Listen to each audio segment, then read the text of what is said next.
시댁 식구 8명이 밥을 먹고는 전부 제가 돌아와 설거지하기만을 기다렸습니다. 남편은 소리쳤죠. 시중 들기 싫으면 꺼져버려. 3일 후 저는 집을 팔고 다른 곳으로 이사했고 남편은 미쳐버렸습니다.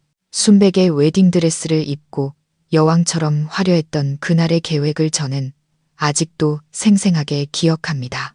그날에 저는 윤서연, 35살, 서울에 본사를 둔 대형 은행의 고위급 관리자였습니다. 15년 동안 저는 일에만 파묻혀 살았고 많은 남자들도 우러러보는 자리까지 올랐습니다.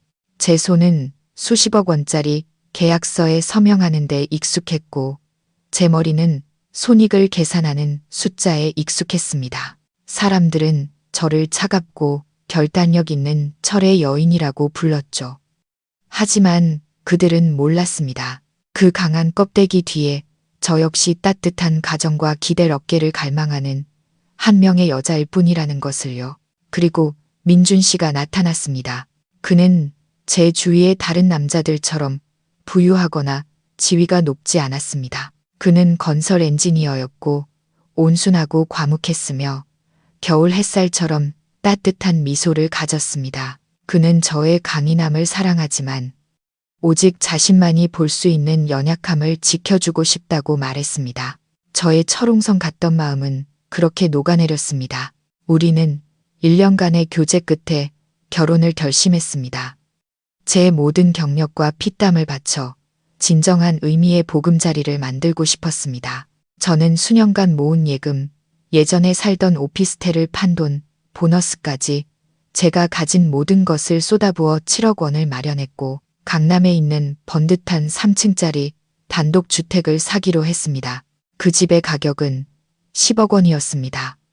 그날 저녁 집 문제로 민준 씨와 상의하던 순간을 기억합니다. 그는 아무 말 없이 앉아 있었고 얼굴에는 자존심이 상한 기색이 역력했죠. 서연아, 집은 큰 문제인데 내가 7억이나 내는 건 70%잖아. 나는 솔직히 그렇게 큰 돈이 없어. 저는 그의 손을 잡으며 말했습니다. 난 그런 거 상관없어. 내 돈이든 당신 돈이든 다 우리 돈이지. 민준 씨는 머뭇거렸습니다. 알아. 하지만 집 명의를 당신 혼자 앞으로 해두면 나중에 우리 부모님이나 친척들 뵈러 갔을 때 그분들이 날 뭐라고 생각하겠어? 능력 없어서 여자한테 얹혀 사는 놈이라고 생각할 거 아냐. 남자 체면이라는 게 있잖아. 이해하지? 그는 미안하면서도 간절한 눈빛으로 저를 바라봤습니다. 그러니까 그냥 사람들한테는 우리 둘이 같이 돈 모아서 산 거라고 하면 어떨까? 내가 나머지 30% 3억을 낼게. 부모님께 말씀드려서 시골에 있는 땅을 팔고 형제들한테도 좀 빌려볼게. 사랑하는 남자가 돈 때문에, 체면 때문에 괴로워하는 모습을 보니 마음이 약해졌습니다. 저는 35살이었고 더 이상 순진하지 않았습니다. 3억이 작은 돈이 아니라는 것. 그가 말한 시골 땅은 집값의 일부도 감당하기 힘들 거라는 걸 잘 알았죠. 하지만 저는 그를 사랑했고 그의 체면을 지켜주고 싶었습니다. 그가 세상 사람들 앞에서 당당하게 이건 우리 집입니다 라고 말하길 바랐습니다. 그래서 저는 고개를 끄덕였습니다. 알겠어. 당신 마음 이해해. 우리 공동 명의로 하자. 나머지 30%는 천천히 마련해. 혹시 안 돼도 내가 채우면 되니까 괜찮아. 민준 씨는 저를 와락 껴안았습니다. 그의 목소리는 감동으로 젖어 있었죠. 서연아, 정말 고마워. 내가 절대 당신 마음에 상처 주는 일 없을 거라고 약속할게. 평생 당신을 사랑하고 지켜줄게. 시골에 계신 친정 부모님은 이 소식을 듣고 전화를 걸어 걱정하셨습니다. 은퇴한 교사이신 아버지는 전화기 너머로 한숨을 쉬셨죠. 서연아, 내가 사업을 크게 하니 아빠가 잘은 모른다. 하지만 집 문제는 평생이 걸린 일이야. 내 돈 7억은 내 피땀인데 그렇게 했다가 나중에 무슨 일이라도 생기면 그 뒷감당은 생각해 봤니? 남자란 게 아무것도 없을 땐 순하지만 뭔가 갖게 되면 달라지는 법이다. 어머니는 훌쩍이셨습니다. 딸 자식 키워놨더니 남자한테 돈을 다 갖다 바치고 왜 너 자신을 위한 퇴로는 하나도 안 만들어 놓니? 저는 그저 웃으며 말했습니다. 아빠, 엄마, 걱정 마세요. 민준 씨는 그런 사람 아니에요. 우린 진심으로 사랑해요. 그리고 저도 다 생각이 있어요. 저의 생각이란 잠 못 이루시던 아버지께서 옛 변호사 친구에게 부탁해 작성해 오신 혼전 재산 계약서였습니다. 아버지는 저와 민준 씨에게 반드시 서명하라고 하셨습니다. 이걸 부모님이 너에게 주는 결혼 선물이라고 생각해라. 혹시 모를 때를 대비한 부적 같은 거다. 민준 씨는 계약서를 보고는 잠시 굳었지만 이건 그저 우리 부모님을 안심시켜드리기 위한 절차일 뿐이고 공동 명의에는 아무런 영향이 없다고 설명하자 그도 기쁘게 서명했습니다. 그는 말했죠. 내가 당신을 진심으로 사랑하는데 이 종이 한 장이 뭐가 무섭겠어. 그렇게 결혼식이 열렸습니다. 저는 눈부신 웨딩드레스를 입고 빛났고 민준 씨는 제 곁에서 늠름했습니다. 우리는 새 집에 서서 친구들의 축복을 받았습니다. 저는 제가 세상에서 가장 행복한 여자라고 생각했습니다. 성공적인 커리어에 이제는 가정도 얻었으니까요. 제가 7억을 낸 10억짜리 집을 그의 이름과 함께 공동명의로 올리기로 동의한 그날이 제 보금자리를 짓는 날이 아니라 제 손으로 지옥의 문을 열어 한 무리의 악마들을 제 집으로 끌어들이는 날이 될 줄은 꿈에도 몰랐습니다. 우리는 새 집으로 이사한 지 약 3개월이 되었습니다. 그 3개월은 아마 가장 달콤한 시간이었습니다. 민준 씨는 정말 좋은 남편이었죠. 그는 퇴근하고 일찍 돌아와 소매를 걷어붙이고 저와 함께 부엌에서 요리를 했습니다. 3층짜리 넓은 집은 제가 직접 구석구석 꾸몄고 발코니에는 꽃을 심었습니다. 아침이면 부부는 함께 커피를 마시며 꽃을 감상하고 출근했죠. 저는 삶이 이렇게 평온하게 흘러갈 거라고 생각했습니다. 하지만 행복은 길지 않았습니다. 신혼의 단꿈이 끝나갈 무렵 민준 씨가 제게 조심스럽게 말했습니다. 서연아, 어머님이 시골에서 혼자 너무 외로워하셔. 우리 어머님 모시고 와서 같이 살면 어떨까? 어머님도 즐거우시고 당신 집안일도 좀 덜어주실 수 있을 텐데. 저는 그 말을 듣고 정말 기뻤습니다. 저는 어릴 때 어머니를 여의어서 시어머니의 사랑이 친어머니의 사랑처럼 귀하게 느껴졌습니다. 집도 넓으니 어머니가 오시면 더 따뜻해질 거라고 단순하게 생각했죠. 저는 망설임 없이 고개를 끄덕였습니다. 네, 너무 좋죠. 저도 어머님이 곁에 계시면 좋겠어요. 빨리 올라오시라고 하세요. 제가 2층 방 깨끗하게 치워 놓을게요. 시어머니가 올라오시는 날, 저는 반차까지 내고 직접 차를 몰아 고속버스 터미널로 마중을 나갔습니다. 어머니는 깡마르고 검게 그을린 모습이었고 낡은 핸드백 하나와 시골에서 가져온 온갖 것들이 담긴 커다란 자루를 들고 계셨습니다. 어머니는 저희 집을 보더니 눈을 빛냈지만 입으로는 혀를 찼습니다. 아이고, 집이 뭐 이리 커. 이거 청소만 하다 죽겠네. 저는 웃으며 어머니의 짐을 들어드렸습니다. 어머니, 제가 있잖아요. 걱정 마세요. 어서 올라가서 편히 쉬세요. 저는 어머니를 2층 방에 모셨습니다. 저희 방 다음으로 가장 좋은 발코니와 개인 화장실이 딸린 방이었죠. 저는 새 이불과 침구, 새 옷을 사드렸습니다. 그날 저녁 저는 시어머니를 위해 푸짐한 저녁상을 차렸습니다. 처음 며칠 동안 시어머니는 조심스러워하는 듯 했지만 불과 일주일 만에 본색을 드러내기 시작했습니다. 저는 은행에서 일하며 스트레스가 많았고 집에 돌아오면 저녁 7시가 넘어 몸이 녹초가 되곤 했습니다. 시어머니가 계시면 밥이라도 안쳐주시고 채소라도 다듬어 주실 거라 생각했죠. 하지만 아니었습니다. 제가 집에 돌아오면 어머니는 소파에 다리를 꼬고 앉아 TV를 보고 계셨고 테이블 위에는 간식거리와 해바라기 씨 껍질이 어지럽게 널려 있었습니다.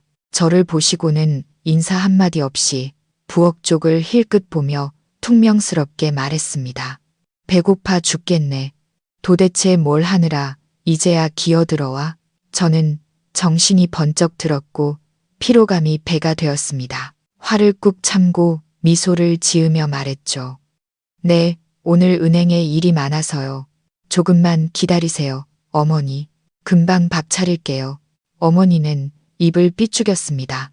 이 시간에 무슨 밥이야. 난 라면 끓여 먹었다. 부엌에 들어가 보니 아침에 먹은 그릇들이 그대로 싱크대에 담겨 있었습니다. 하루 종일 집에 계시면서 TV 보고 간식만 드시고 손가락 하나 까딱하지 않으셨던 겁니다. 저는 한숨을 쉬며 두 부부를 위한 저녁 식사를 준비하기 시작했습니다. 퇴근한 민준 씨는 어머니를 보고 반갑게 말했습니다. 어머니, 무슨 드라마 보세요? 그리고는 저를 향해 말했죠. 여보, 뭐 먹을 거 없어? 배고파 죽겠네. 모즈는 태연하게 TV를 보며 깔깔거렸고 부엌에서 하녀처럼 분주하게 움직이는 저는 안중에도 없었습니다. 식사 시간이 되자 시어머니는 불평을 늘어놓기 시작했습니다. 국이 왜 이렇게 싱거워? 도시 것들은 뭘 먹고 사는 거야? 고기는 비계투성이고 생선은 비리고. 어머니는 쩝쩝거리며 식사하시다가 비계 한 덩어리를 민준 씨 밥그릇에 툭 던져주었습니다. 많이 먹어라, 아들. 힘들게 일하는데. 그리고는 저를 쏘아보며 말했습니다. 저 서연이는 관리 잘합시고 편하게만 살아서 남편 위할 줄도 모르고 음식도 제대로 못해. 저는 우라가 치밀어 밥이 넘어가지 않았습니다. 민준 씨는 제 얼굴이 굳어 있는 것을 보고 생선 한 조각을 제게 집어주며 말했습니다. 여보, 먹어. 어머니는 시골에서 짜게 드셔서 그래. 이 정도면 간이 딱 맞아. 남편의 그 가벼운 편들기 한마디에 시어머니는 젓가락을 상에 탁 내려놓았습니다. 어쭈, 내가 내 아들이야. 제 아들이야. 이제 마누라 편들면서 이 어미를 타박하는 거냐? 내가 널 낳고 어떻게 키웠는데 이제 와서 이 어미한테 그따위로 말해? 이럴 줄 알았으면 그냥 시골에 처박혀 있을 걸. 너희들 눈에 가시가 되려고 여기까지 올라왔나 보다. 어머니는 울고불고 난리를 치기 시작했고 민준 씨는 안절부절 못했습니다. 어머니, 그런 뜻이 아니잖아요. 화 푸세요. 그는 저를 쏘아보며 말했습니다. 당신도 좀 어머니가 말씀하시면 그냥 들을 것이지 왜 말대꾸를 해? 제가 언제요? 저는 입도 뻥긋하지 못했는데 말입니다. 하지만 그 광경을 보며 저는 그저 침묵할 수밖에 없었습니다. 그날 밤 민준 씨는 제게 등을 돌리고 누웠습니다. 그는 한숨을 쉬며 말했죠. 당신이 어머니 좀 참아. 노인들은 잘 삐치시잖아. 시골에서 고생만 하셨는데. 그렇게 민준 씨의 조금만 참아는 끝없는 나날이 되었습니다. 시어머니는 저를 공짜 가정부처럼 여겼습니다. 저를 아가라고 부르는 법이 없었고 항상 윤서연 씨라고 불렀죠. 윤서연 씨, 물 한 잔 떠와. 윤서연 씨, 내 방 더러우니까 좀 닦아. 윤서연 씨, 내 옷대야에 담가놨으니 손빨래해. 세탁기에 돌리면 상하니까. 저는 월급이 9자리에 달하는 은행 관리자였는데 집에 와서는 시어머니 속옷을 손빨래해야 했습니다. 저를 더 고통스럽게 한 것은 7억을 낸 이 집에서 제게는 발언권이 없다는 사실이었습니다. 시어머니는 모든 것에 간섭하기 시작했습니다. 제가 산 소파는 색이 어둡고 돈 아깝다고 타박했고 발코니에 정성껏 키우던 난초 화분들을 전부 치워버렸습니다. 대신 그 자리에는 생선을 말리는 채반을 가져다 놓았죠. 말린 생선 냄새가 커튼과 제 옷에 배어 역한 냄새가 진동했습니다. 민준 씨에게 불평했지만 그는 대수롭지 않게 말했습니다. 어머니가 말린 생선 좋아하시잖아. 당신 너무 예민한 거 아니야. 다 사소한 일이잖아. 저는 민준 씨가 예전에 그가 아님을 깨달았습니다. 그는 저의 봉사를 당연하게 여기기 시작했습니다. 퇴근하면 소파에 가방을 던져놓고 드러누워 제가 밥 차려주기만을 기다렸죠. 그는 제가 시어머니를 모시는 것을 며느리의 도리라고 생각했습니다. 저는 점점 제 집에서 그림자 같은 존재가 되어갔습니다. 저의 악몽은 민준 씨의 큰 누나 미니 씨가 전화를 걸어오면서 본격적으로 시작되었습니다. 제가 은행에서 회의 중일 때 민준 씨에게서 다급한 목소리로 전화가 왔습니다. 저는 급히 회의실 밖으로 나와 전화를 받았죠. 서연아, 미니 누나, 누나가 이혼했대. 그 폭력적인 남편놈이 누나 팔을 부러뜨렸다는 거야. 지금 시댁에서 쫓겨나서 돈 한 푼 없이 애 둘 데리고 서울로 올라오는 버스 아니래. 너무 불쌍해. 여보, 한 여자로서의 연민이 솟아올랐습니다. 저 역시 분노했죠. 세상에 어떻게 그런 인간 쓰레기 같은 남자가 다 있어요. 누님 아직 도착 안 했어요. 빨리 터미널로 가서 누님 모시고 우리 집으로 와요. 우선 지내시게 하고 방법을 찾아봐요. 우선 지내시게라는 그 운명적인 두 단어를 저는 너무나 쉽게 내뱉었습니다. 그때는 그저 인간적인 동정심과 갈 곳 없는 불쌍한 여자와 두 아이만을 생각했습니다. 제가 집에 두 마리의 악마를 더 들이고 있다는 사실을 까맣게 몰랐습니다. 미니 씨는 비 오는 어느 오후에 도착했습니다. 그녀는 깡마른 몸에 한쪽 팔에는 깁스를 하고 있었고 8살, 6살 된 아들과 딸이 그녀의 등 뒤에 숨어 겁먹은 표정으로 서 있었습니다. 시어머니는 딸을 보자마자 와락 껴안고 통곡했습니다. 아이고, 내 딸 미니야. 내 팔자가 왜 이리 기구하냐. 그 개만도 못한 놈이 어떻게 내 딸을 때려. 집안은 순식간에 난장판이 되었습니다. 저는 서둘러 3층에 있는 손님방, 제사 지내는 방, 바로 옆방을 치워 세 식구가 머물 수 있도록 했습니다. 저는 죽을 끓이고 약을 챙겨주었습니다. 마치 사고를 당한 친언니처럼 그녀를 대했지만 저의 동정심은 금세 짓밟혔습니다. 상처의 통증이 가신 지 불과 3일 만에 미니 씨는 본색을 드러냈습니다. 그녀는 시어머니와는 달랐습니다. 제게 욕을 하거나 소리치지 않고 더 교활하고 악독한 방법을 썼죠. 제가 늦게 퇴근하는 것을 보고는 아무 말도 하지 않다가 어머니에게 한숨을 쉬며 말했습니다. 어머니, 서연이는 정말 복 받은 것 같아요. 남편 사랑받지, 좋은 집에서 살지, 직장도 안정적이지, 제 신세랑은 비교도 안 되네요. 시어머니는 그 말을 듣고 또 제게 화살을 돌렸습니다. 복은 무슨, 아침부터 밤까지 일에만 파묻혀서 집에 오면 초상집 같은 얼굴이나 하고 있는데 제 남편한테 따뜻한 밥 한 끼 제대로 차려주기나 한데, 아니면 자기가 퇴근할 때까지 기다리게 만들고. 저는 지친 몸을 이끌고 부엌으로 들어갔고 미니 씨도 따라 들어왔습니다. 그녀는 저를 보며 비웃었습니다. 동서, 편하게만 살아서 우리 같은 사람들의 고충은 모르겠지. 나도 어쩔 수 없이 여기 와 있는 거야. 은행 관리자라니까 나처럼 운 나쁘고 실패한 사람은 무시하고 싶겠지. 저는 어이가 없었습니다. 형님, 무슨 말씀을 그렇게 하세요. 저는 단 한 번도 그런 생각을 한 적이 없어요. 그런 생각 없는데 집에 와서 죽을 상을 하고 있어? 우리가 여기 있는 게 불편하면 그냥 솔직하게 말해. 그럼 우리 모자는 다리 밑에라도 가서 살 테니까. 기가 막혔습니다. 제가 피곤해서 웃지 못하는 것도 죄가 되는 걸까요? 마침 민준 씨가 돌아왔고 그 말을 듣자마자 제게 소리쳤습니다. 윤서연, 당신 미니 누나한테 무슨 말을 한 거야? 지금 힘든 상황에 있는 사람한테 동서라는 사람이 어떻게 그런 말을 해? 제가 해명할 틈도 없이 민희 씨가 흐느끼기 시작했습니다.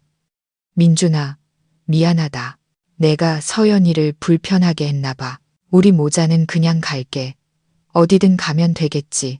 시어머니가 뛰쳐나와 제 얼굴을 손가락으로 가리켰습니다. 내가 내 딸을 쫓아내려고 해. 너 사람 맞니? 이 집은 내 아들 집이야. 내 아들이 누구를 들이든 그놈 마음이라고. 넌 그냥 얹혀 사는 주제에. 저는 그 자리에 얼어붙었습니다.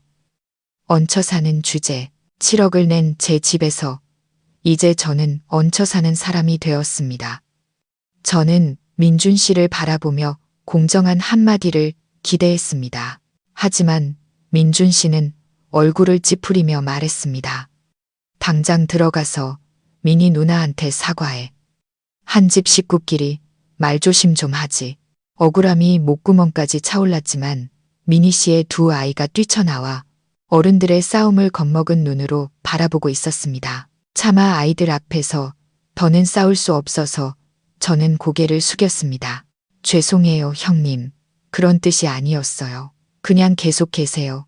얼마든지요. 그리고 그때부터 진짜 지옥의 문이 활짝 열렸습니다. 민희 씨는 집에 있으면서 아무 일도 하지 않았습니다.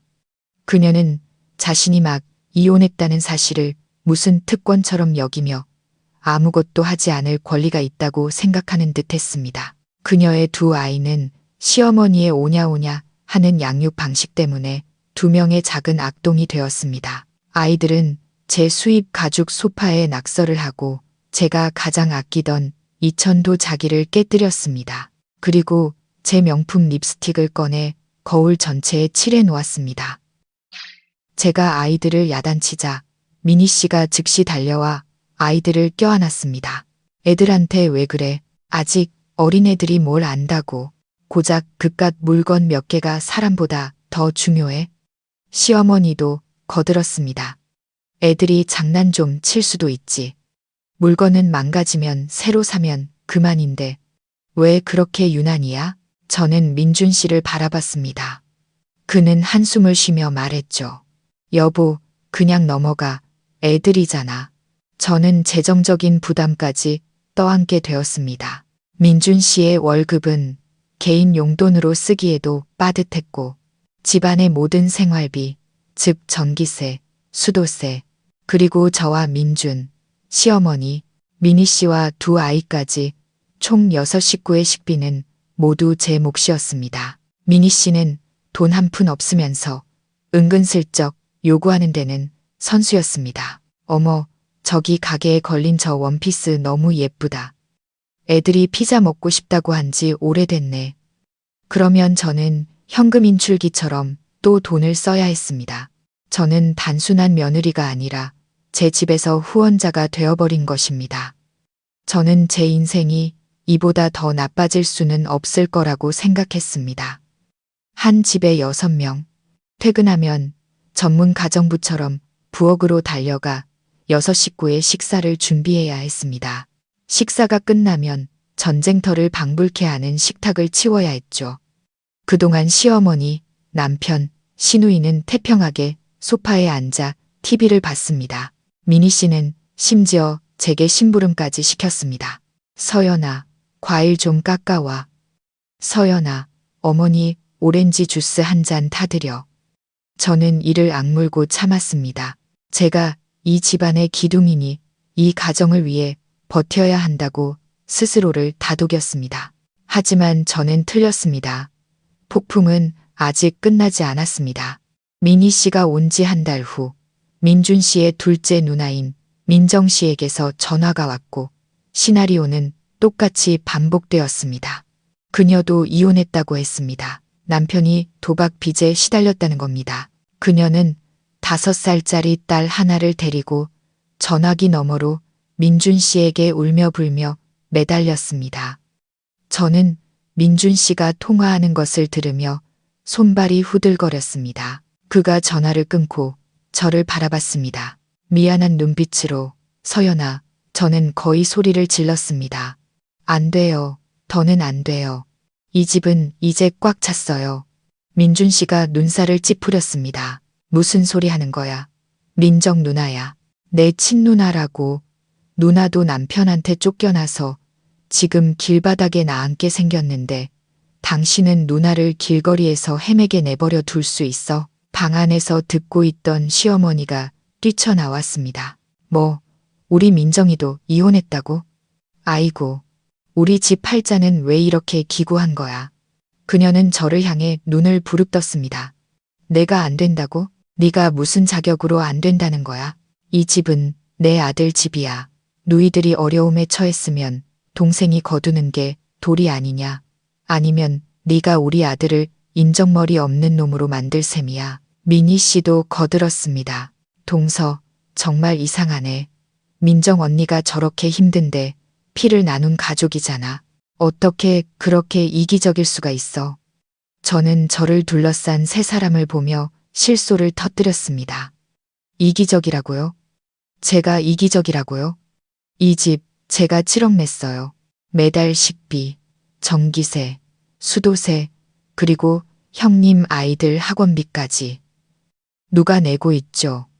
이제 민정 형님과 그 아이까지 더 얹히겠다고요. 저를 뭘로 보시는 거예요? 당신들이 마음대로 착취해도 되는 젖소로 보이세요. 짝, 불꽃 튀는 따귀가 제 뺨에 날아들었습니다. 시어머니나 시누이가 아니었습니다. 바로 민준 씨, 제가 온 마음을 다해 사랑했던 남편, 그의 체면을 지켜주기 위해 제 모든 것을 희생했던 그 남자에게서였습니다. 그가 저를 때린 것은 처음이었습니다. 뺨이 불타는 듯 뜨거웠고 귀가 멍멍했습니다. 하지만 육체적인 고통은 마음의 상처에 비할 바가 아니었습니다. 저는 눈물이 그렁그렁한 채로 그를 쳐다봤습니다. 민준 씨도 자신의 행동에 잠시 놀란 듯 했지만 그 후회하는 기색은 순식간에 사라졌습니다. 어머니와 누나의 부추기는 눈빛 아래 그의 가부장적인 본성이 고개를 들었습니다. 그는 으르렁거렸습니다. 내가 미쳤구나. 감히 우리 엄마랑 누나한테 그따위로 말대꾸를 해. 내 돈이면 뭐. 네가 내 아내니까. 내 돈도 내 돈이야. 똑똑히 들어둬. 이 집의 결정권은 나한테 있어. 민정 누나는 여기 와서 살 거야. 네가 싫으면 네가 나가. 시어머니가 비웃었습니다. 그래, 싫으면 꺼져. 내 아들한테 여자가 너 하나뿐인 줄 알아. 저는 거실 한가운데에 못 박힌 듯 서 있었습니다. 제가 직접 하나하나 고른 가구들로 채워진 이 화려한 거실이 어째서 이렇게 차갑게 느껴지는 걸까요? 저는 제가 졌다는 것을 알았습니다. 민정 씨가 딸을 데리고 온 날, 집은 공식적으로 시장판이 되었습니다. 8명, 저, 민준, 시어머니, 민희 씨, 민희 씨의 두 아이, 민정 씨, 그리고 민정 씨의 아이, 8식구. 세 아이들은 장난감을 두고 싸우고 울고불고 소리를 지르며 온 집안을 시끄럽게 만들었습니다. 두 시누이는 하루 종일 앉아서 남의 흉이나 보고 자기 신세를 한탄하며 저를 괴롭힐 궁리만 했습니다. 시어머니는 마치 여왕처럼 손가락만 까딱하며 명령을 내렸습니다. 은행에서의 제 업무 성과는 곤두박질 쳤습니다. 집중할 수가 없었죠. 계속 실수를 저질렀고 업무 스트레스와 가정 스트레스에 저는 폭발할 지경이었습니다. 그리고 운명의 그날이 오고야 말았습니다. 상사가 저를 방으로 불렀습니다. 윤 팀장, 정말 유감입니다. 요즘 윤 팀장 업무 능력이 너무 떨어졌어요. 은행에서는 이렇게 집중력이 흐트러진 사람에게 중요한 자리를 계속 맡길 수가 없습니다. 저는 해고 통지를 받았습니다. 사실상 체면을 지켜주기 위해 자발적으로 사직서를 쓰라는 권고였죠. 15년간 몸담았던 은행을 나서는데 마음이 텅 비었습니다. 저는 모든 것을 잃었습니다. 직업, 경력, 그리고 자존심까지도요. 집에 돌아와 문을 열자마자 시어머니가 장바구니를 내밀었습니다. 장 보러 가거라. 오늘 집에 손님 오니까 닭 한 마리 사와서 음식 좀 푸짐하게 해. 민희 씨가 잠이 덜 깬 얼굴로 2층에서 내려왔습니다. 아, 서연이 왔네. 오늘 내 친구들 놀러 오니까 김치찌개 좀 끓여줘. 돼지고기 넉넉히 넣고 민정 씨는 소파에 앉아 발톱에 매니큐어를 칠하며 말했습니다. 나 레모네이드 한 잔 타줘. 설탕은 조금만 넣고 저는 그 세 여자를 바라봤습니다. 신문을 읽고 있는 민준 씨를 바라봤습니다. 그 누구도 제게 오늘 일은 어땠어? 라고 묻지 않았습니다. 그 누구도 제 얼굴의 망연자실한 표정을 알아채지 못했습니다. 민준 씨가 고개를 들고 미간을 찌푸렸습니다. 거기서 뭘 그렇게 멍하니 서 있어? 어서 가야지. 손님들 곧 오실 시간이야. 씁쓸한 생각이 머리를 스쳤습니다. 그래요. 어쩌면 그들의 말이 맞을지도 모릅니다. 제가 회사를 그만둔 것도 잘된 일일지 모릅니다.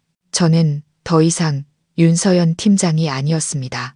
이제 저는 오직 가정부 윤서연, 제 7억짜리 집에서 시댁 8 식구를 위해 무급으로 봉사하는 가정부일 뿐이었습니다. 저는 웃었습니다. 꿀보다 더 쓴 미소였죠. 네, 다녀올게요. 저는 장바구니를 들고 조용히 돌아서 문 밖으로 나섰습니다. 제 눈에서 눈물이 흘러내렸고 막 쏟아지기 시작한 서울의 비와 뒤섞였습니다. 저는 모든 것을 잃었습니다.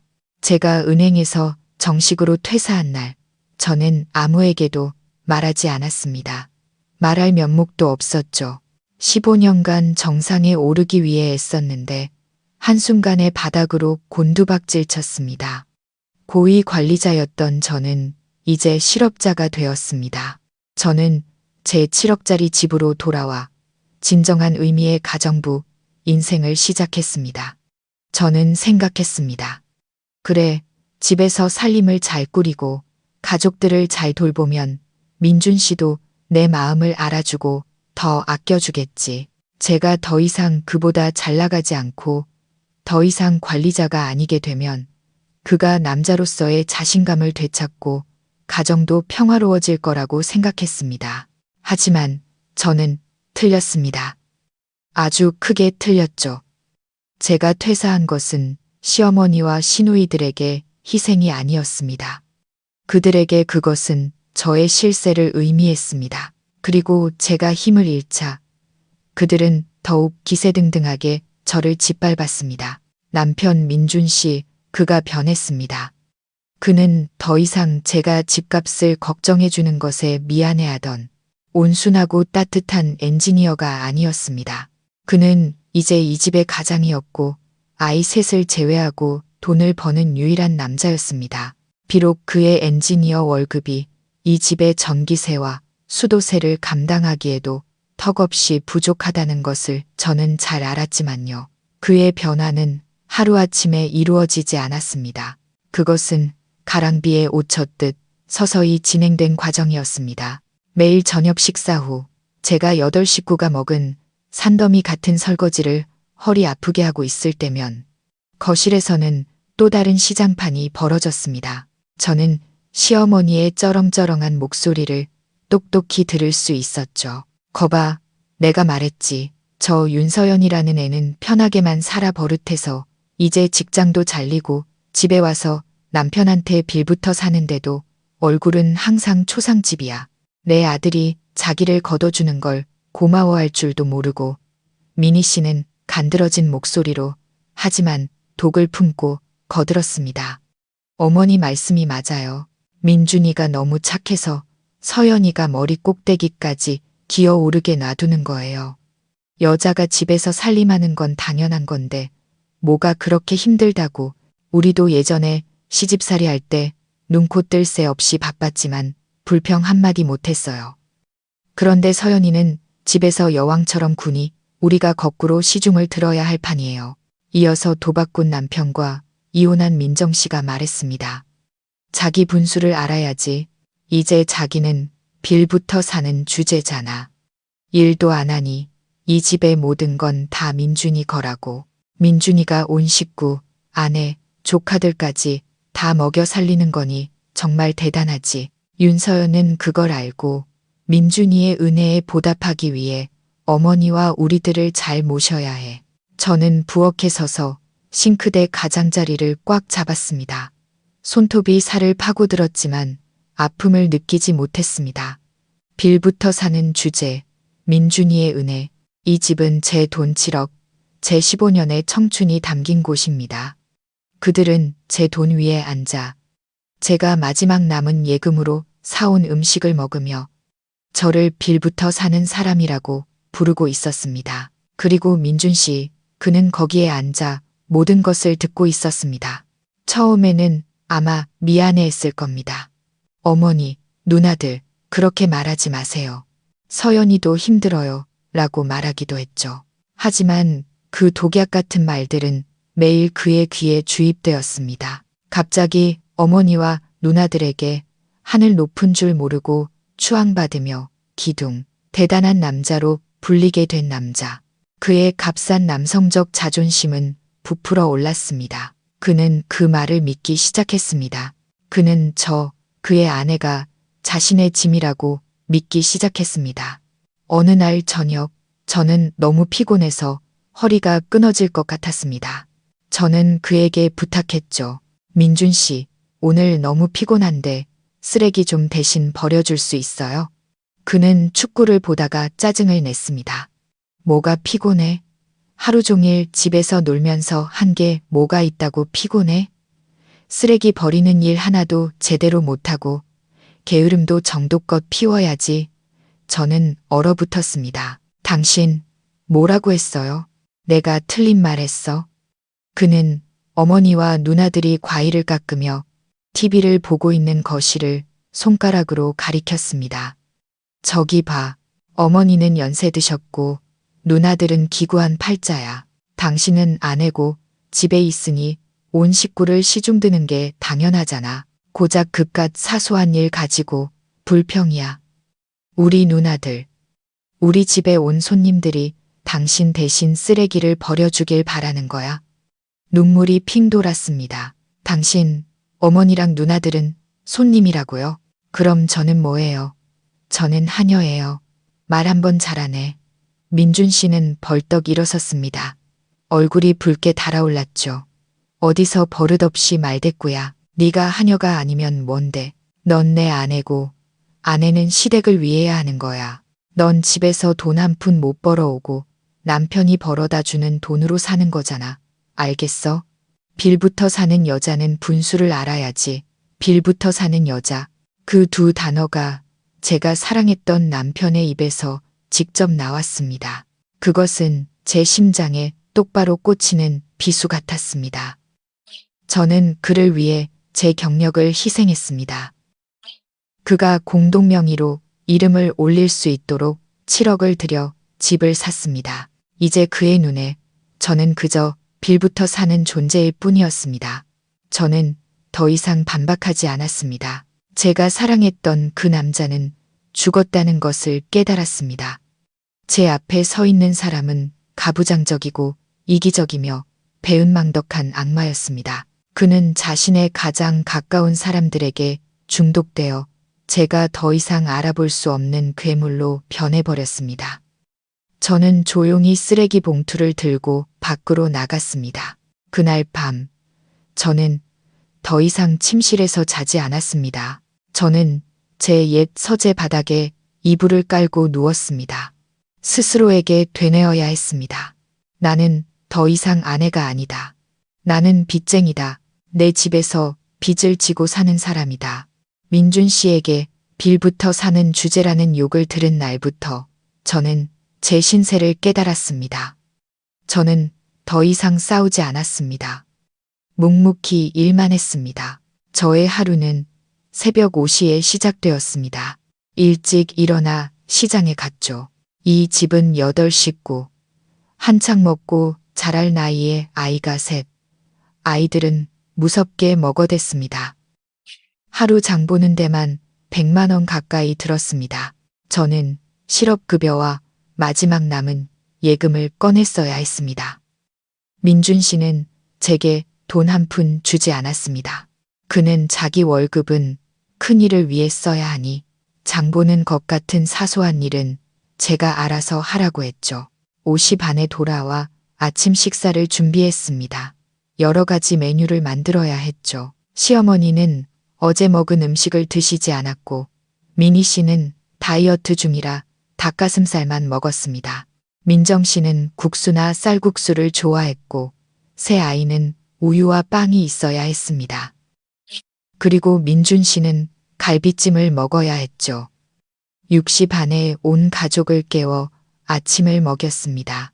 7시 반에 아침 식사로 어질러진 전쟁터를 치우고 집안일에 매달렸습니다. 3층짜리 집을 혼자 청소하고 8명의 옷을 손빨래했습니다. 시어머니는 세탁기가 옷을 망가뜨린다고 했고 미니 씨는 자기 명품 옷은 따로 빨아야 한다고 했습니다. 민정 씨는 자기 속옷까지 대야에 던져놓고 제게 빨라고 했죠. 11시에는 다시 부엌으로 달려가 점심을 준비했습니다. 12시에 점심상을 차리고 1시에 설거지를 했습니다. 2시에 잠깐 15분 눈을 붙이려 하면 시어머니가 불렀습니다. 윤서연 씨, 과일 좀 깎아와. 윤서연 씨, 차 좀 끓여와. 오후 4시에는 다시 시장에 갔습니다. 5시부터 저녁 식사를 준비했죠. 7시에 저녁상을 차렸습니다. 저녁 식사 시간이야말로 진짜 지옥이었습니다. 8명이 모두 모여 저를 비난의 중심으로 삼는 시간이었죠. 그날은 정말 지쳐 쓰러질 지경이었습니다. 하루 종일 먼지투성이인 옥상 창고를 정리하느라 너무 힘들었습니다. 열이 날 것만 같았죠. 저는 애써 괜찮은 저녁을 준비했습니다. 된장 소스를 곁들인 도미찜, 새콤달콤한 돼지갈비 볶음, 단호박죽, 그리고 마늘에 볶은 시금치. 땀으로 등과 옷이 흠뻑 젖은 채로 음식을 차려놓고 지친 목소리로 말했습니다. 어머니, 형님들, 민준 씨, 식사하세요. 7명은 TV에서 눈을 떼지 않은 채 거실에서 어슬렁거리며 걸어 나왔습니다. 그들은 식탁에 앉았습니다. 시어머니가 가장 먼저 젓가락을 들었죠. 생선 한 조각을 집어 씹더니 상 위에 뱉어냈습니다. 오, 생선이 왜 이렇게 비려? 음식을 대체 어떻게 하는 거야? 미니 씨가 입술을 삐죽였습니다. 요즘 동서 음식 솜씨가 많이 줄었네.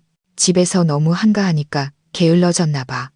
민정 씨는 돼지갈비를 옆으로 밀어내며 말했습니다. 너무 짜잖아. 우리 가족 전부 신장병으로 죽일 셈이야? 남편 민준 씨는 젓가락을 상에 3개 내려놓았습니다. 음식을 대체 어떻게 하는 거야? 하루 종일 집에 있으면서 밥하는 일 하나 제대로 못해. 당신 제대로 하는 게 뭐야? 새 아이는 어른들이 야단치는 것을 보고 덩달아 따라했습니다. 미니 씨의 큰아들이 시금치를 바닥에 던지며 말했죠. 안 먹어. 시금치 질겨서 맛없어. 저는 그 자리에 못 박힌 듯 서 있었습니다. 새벽 5시부터 소처럼 일했습니다. 피곤하고 배고프고 눈앞이 핑 돌았습니다. 그들을 위해 밥을 차렸고 제가 받은 것은 이것이었습니다. 몸이 안 좋아서요. 제가 겨우 내뱉은 말이었습니다. 몸이 안 좋아. 시어머니가 눈을 부릅떴습니다. 이 집에서 네가 제일 편한데 뭐가 몸이 안 좋아. 아니면 이 늙은 시어미랑 이혼한 내 시누이들이 부엌에 들어가서 널 시중들길 바라는 거야. 윤서연, 민준 씨가 소리쳤습니다. 지금 무슨 태도야? 어머니랑 누나들이 지적하면 고분고분 들어야지. 어디서 말대꾸야. 가서 어머니 드실 라면이나 끓여와. 빨리. 우라가 치밀었습니다. 목구멍이 쓰라렸습니다. 제 앞에 놓인 밥그릇은 손도 대지 않은 채 그대로였습니다. 도저히 넘길 수가 없었죠.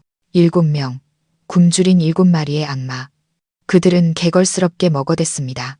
불평하면서도 그들의 젓가락질은 멈추지 않았습니다. 그들은 TV에서 나오는 코미디 프로그램을 보며 깔깔거리며 먹고 떠들었습니다. 식사가 끝나자 늘 그랬듯이 7명 모두 일어나 거실로 직행했습니다. 그들은 제게 전쟁터 같은 식탁을 남겨두었습니다. 생선뼈, 갈비뼈가 아무렇게나 널려 있고 밥풀이 식탁에 가득했으며 그릇은 산더미처럼 쌓여 있었습니다. 그들은 저편에서 TV 볼륨을 최대로 키우고 하하 웃고 떠들었습니다. 그리고 저는 그 난장판 한가운데에 홀로 앉아 있었습니다. 배는 꼬르륵거리고 몸은 불덩이 같았으며 눈물은 하염없이 흘렀습니다. 너무나도 치욕스러웠습니다. 이 집에서 저는 개만도 못한 존재라는 것을 깨달았습니다. 개는 주인에게 쓰다듬이라도 받고 괜찮은 사료라도 얻어먹습니다. 하지만 저는 그저 무급으로 일하는 기계이자 그들의 온갖 분노를 쏟아내는 쓰레기통일 뿐이었습니다. 저는 식탁에 머리를 박고 소리 없이 울었습니다. 거실에서 들려오는 웃음소리, 시끄러운 TV 소리, 모든 것이 피 흘리는 제 심장을 찌르는 바늘처럼 느껴졌습니다. 이렇게 계속 살 수는 없어. 빌부터 사는 사람이 될 수는 없어. 내게는 돈이 필요해. 이 8명의 식탐 때문에 내 예금은 바닥을 보이고 있어. 나를 위한 퇴로를 마련해야 해. 저는 몰래 아르바이트를 시작했습니다. 제 학력과 경력으로 정규직을 구하는 것은 어렵지 않았지만 그럴 수는 없었습니다. 제가 일을 시작하면 집에 있는 7명의 상전들을 누가 모실까요? 누가 그 정신적인 채찍질을 견뎌낼까요? 저는 어쩔 수 없이 더 낮은 일을 구해야 했습니다. 한 대형 건자재 상점에서 저녁 시간 동안 파트타임 회계원으로 일하기로 했습니다. 저녁 7시부터 밤 10시까지 은행 관리자였을 때는 쳐다보지도 않았을 일이었죠. 하지만 지금은 그것이 저의 구원이었습니다. 적어도 하루 3시간은 그 집에서 벗어날 수 있었고 저만의 돈을 벌 수 있었습니다. 저는 가족들에게 스트레스를 풀기 위해 저녁에 요가를 하러 간다고 거짓말했습니다. 물론 그들은 반대했죠.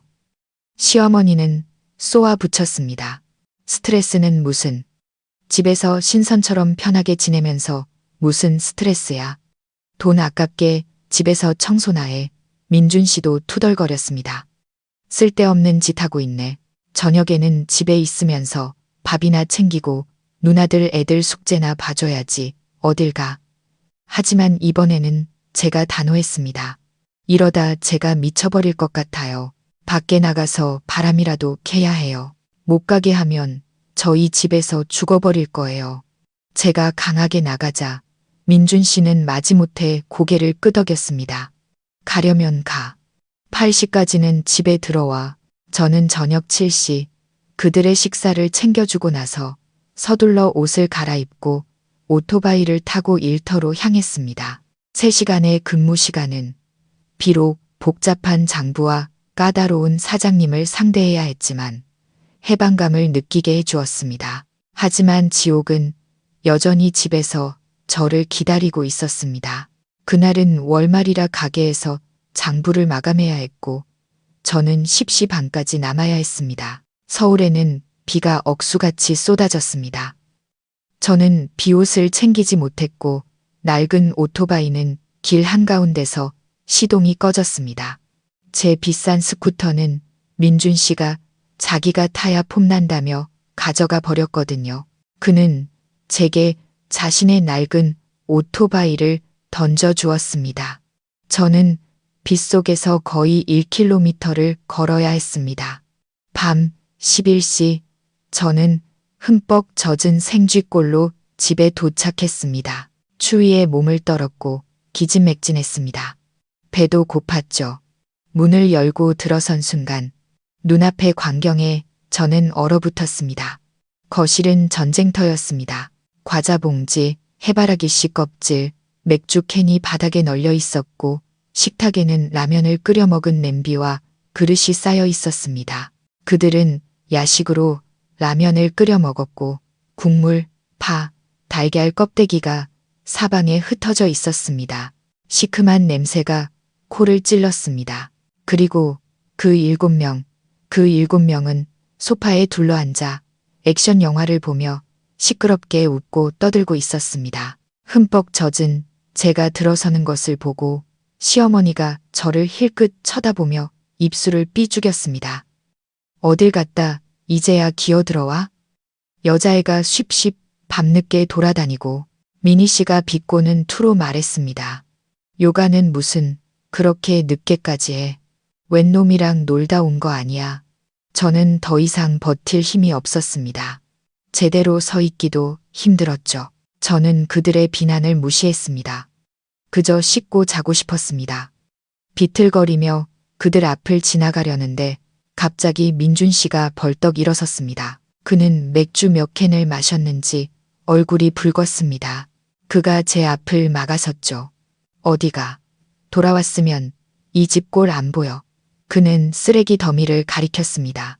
저는 지친 목소리로 말했습니다. 추워요. 피곤해요. 할 말 있으면 내일 해요. 내일? 민준 씨가 으르렁거렸습니다. 이 꼴을 보고도 내일이라고. 넌 신나게 놀다 와서 온 식구가 널 시중들게 만들어. 당장 치워. 저는 그를 쳐다봤습니다. 제가 남편이라고 부르는 그 남자를 기운이 하나도 없어요. 못 치우겠어요. 기운이 없어. 그가 비웃었습니다. 놀다 와서 기운이 없는 거야. 아니면 다른 놈이랑 힘든 일이라도 하고 온 거야? 그 더러운 말에 정신이 번쩍 들었습니다. 저는 고개를 산들었습니다. 뭐라고요? 내가 말하는 거 안 들려? 민준 씨는 제가 감히 대드는 것을 보고 맥주 기운과 어머니와 누나들의 부추김에 힘입어 적의 버릇없이 내가 제대로 가르쳐야 해. 그는 이성을 완전히 잃었습니다. 그는 제 얼굴을 손가락으로 가리켰습니다. 그의 손가락이 제 눈을 찌를 듯 했습니다. 넌 내 마누라고. 이 집에 사는 것만으로도 내 복인 줄 알아. 일하기 싫으면, 우리 식구 시중 들기 싫으면 꺼져버려. 꺼져. 그의 고함 소리가 온 집안에 울려 퍼졌습니다. TV 소리가 멎었습니다. 시어머니, 미니 씨, 민정 씨, 그리고 새 아이까지 모두가 숨을 죽이고 저를 쳐다봤습니다. 소름 끼치는 침묵이 흘렀습니다.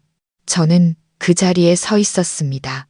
머리카락과 얼굴에서 빗물이 뚝뚝 떨어졌지만 더 이상 춥지도 피곤하지도 않았습니다. 저는 민준 씨의 눈을 똑바로 쳐다봤습니다. 마치 낯선 사람을 보듯 그를 바라봤죠. 지난번의 뺨보다 이 말이 더 아팠습니다. 꺼져버려. 그는 옳은 말을 했습니다. 그는 제 7억짜리 집에서 저를 쫓아내고 있었습니다. 저는 웃었습니다. 비틀리고 메마른 웃음이었죠. 좋아요. 꺼져줄게요. 저는 더 이상 아무 말도 하지 않았습니다. 저는 침착하게 돌아서서 그들이 어질러 놓은 쓰레기 더미를 지나 조용히 2층으로 올라갔습니다. 제 반응에 어안이 벙벙해진 7사람을 뒤로 한 채 저는 침실 문을 쾅 닫고 안에서 잠갔습니다. 밖에서 울부짖는 민준 씨의 목소리를 무시했습니다. 내가 감히 문을 닫아? 당장 열어. 죽고 싶어? 그는 문을 쾅쾅 두드리고 욕설을 퍼부었습니다. 저는 곧장 욕실로 들어갔습니다. 뜨거운 물을 틀고 샤워기 아래에 섰습니다. 그제야 눈물이 터져 나와 물줄기와 함께 흘러내렸습니다. 하지만 저는 슬픔이나 민준 씨에 대한 미련 때문에 운 것이 아니었습니다. 저는 분해서 울었습니다. 제 15년의 경력을 위해 울었고 제 피땀 어린 7억 원을 위해 울었습니다. 그리고 한 남자의 체면을 위해 모든 것을 희생하고 결국 꺼져버려라는 두 단어를 돌려받은 저의 어리석음을 위해 울었습니다. 저는 아주 오랫동안 샤워를 했습니다. 비바람 냄새, 이 집의 더러운 냄새, 그리고 민준 씨에게 남았던 마지막 한 톨의 정까지 모두 씻어내기 위해서였습니다. 제가 나왔을 때 문을 두드리는 소리는 멈춰 있었습니다. 민준 씨가 지쳤거나 어머니와 누나들에게 이끌려 잠자리에 든 모양이었습니다. 문 밖에서 그들이 수군거리는 소리가 들렸습니다. 내버려둬. 저 안에 가둬놔. 배고프면 알아서 기어 나오겠지. 저는 비웃었습니다.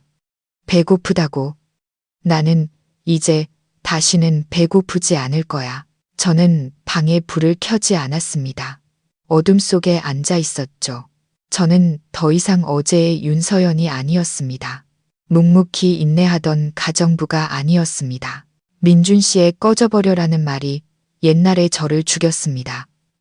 그리고 잠자던 윤서연 팀장을 다시 깨웠습니다. 저는 침착하게 책상에 앉아 이 집을 설계할 때 특별히 만들어둔 비밀 서랍을 열었습니다. 저는 철제 상자를 꺼냈습니다. 그 안에는 저의 모든 무기가 들어 있었습니다. 첫 번째는 이 집의 등기부등본이었습니다. 여전히 부부 공동 명의로 되어 있었지만 그건 문제가 되지 않았습니다. 두 번째는 아버지가 제게 서명하라고 강요하셨던 혼전 재산 계약서였습니다. 저는 그것을 펼쳤습니다. 밖에서 들어오는 가로등 불빛만으로도 글자 하나하나를 똑똑히 읽을 수 있었습니다. 아버지는 얼마나 신중하셨던가. 제1조 서울시 강남구 소재 주택은 총 매매가 10억 원으로 그중 7억 원 70%는 윤서연 씨의 혼전 고유 재산이며 3억 원 30%는 박민준 씨의 분담금으로 한다. 저는 웃었습니다.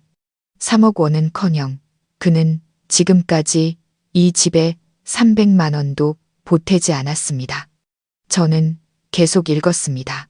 제2조 주택 대금 이체 및 지불에 관한 모든 증빙 서류는 윤서연 씨가 개인 계좌에서 실행한다. 제게는 10억 원 전액이 재단일 계좌에서 이체되었다는 완벽한 은행 거래 내역서가 있었습니다. 제3조 혼인 관계가 파탄될 경우 이 재산은 실제 기여도에 따라 분할한다.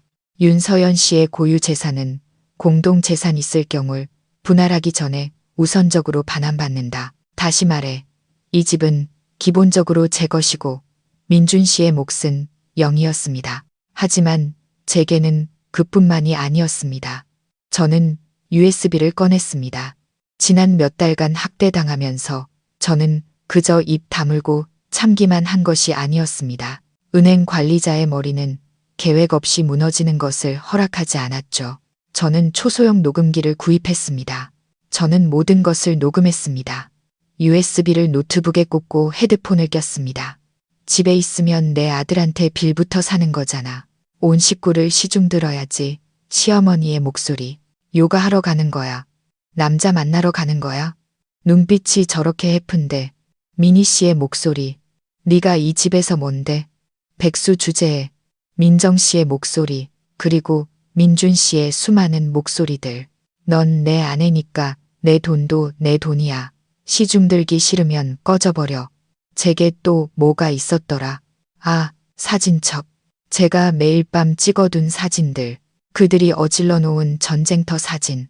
제가 집을 청소하는 동안 소파에 누워 TV를 보는 두 시누이의 사진. 거실에서 친구들과 술판을 벌이고 제게 시중 들게 하는 민준 씨의 사진. 벽에 낙서하고 커튼을 찢는 새 아이의 사진. 증거. 저는 육체적, 정신적 학대에 대한 모든 증거를 가지고 있었습니다. 제 머릿속에 하나의 계획이 형성되기 시작했습니다. 은행에서 부실 채권을 회수하는 계획을 승인할 때처럼 명확하고 냉정하며 무자비하게. 그들은 제가 꺼지길 원했습니다. 좋아요. 그들은 집을 원했습니다.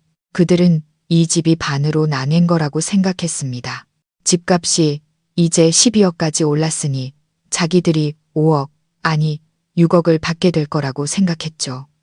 저는 그들을 꺼지게 해줄 겁니다. 하지만 제가 그들을 제 집에서 내쫓는 방식으로요. 그리고 저는 그들이 그렇게 쉽게 떠나도록 두지 않을 겁니다. 그들이 저를 지옥으로 만들었으니 저는 그들에게 진짜 지옥의 맛을 보여줄 겁니다.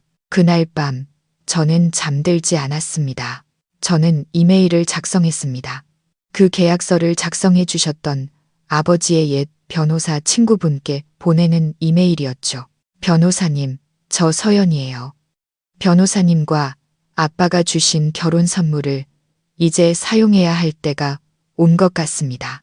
이메일을 보내고 창밖을 내다봤습니다. 날이 밝아오고 있었고 비는 그쳤습니다. 이상하게도 마음은 평온했습니다.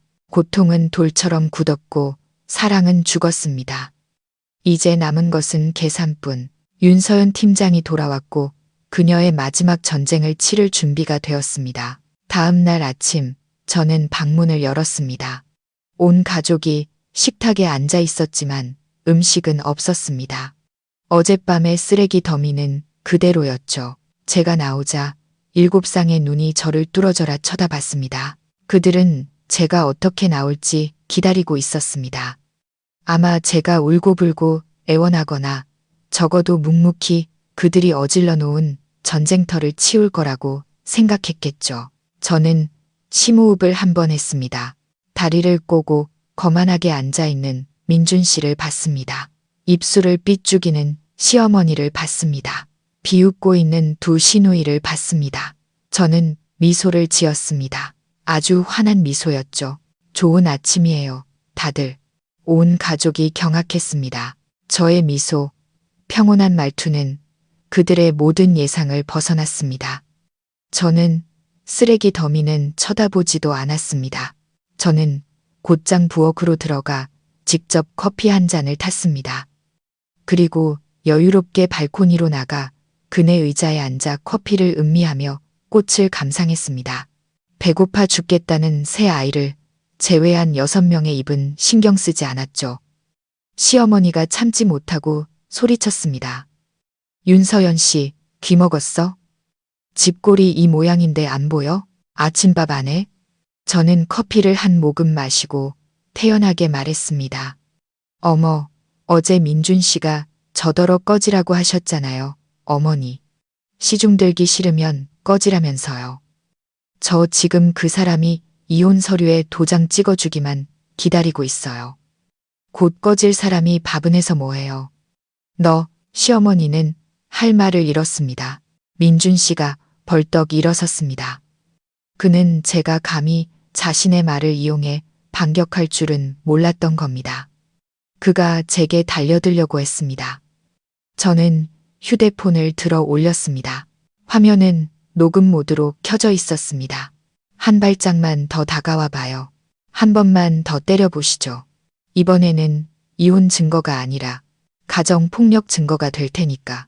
민준 씨는 멈칫했습니다. 그는 저를 어안이 벙벙한 표정으로 쳐다봤습니다. 순종적이던 가정부 윤서연은 어디로 갔을까? 왜 오늘 그녀는 저렇게 따박따박 대드는 걸까?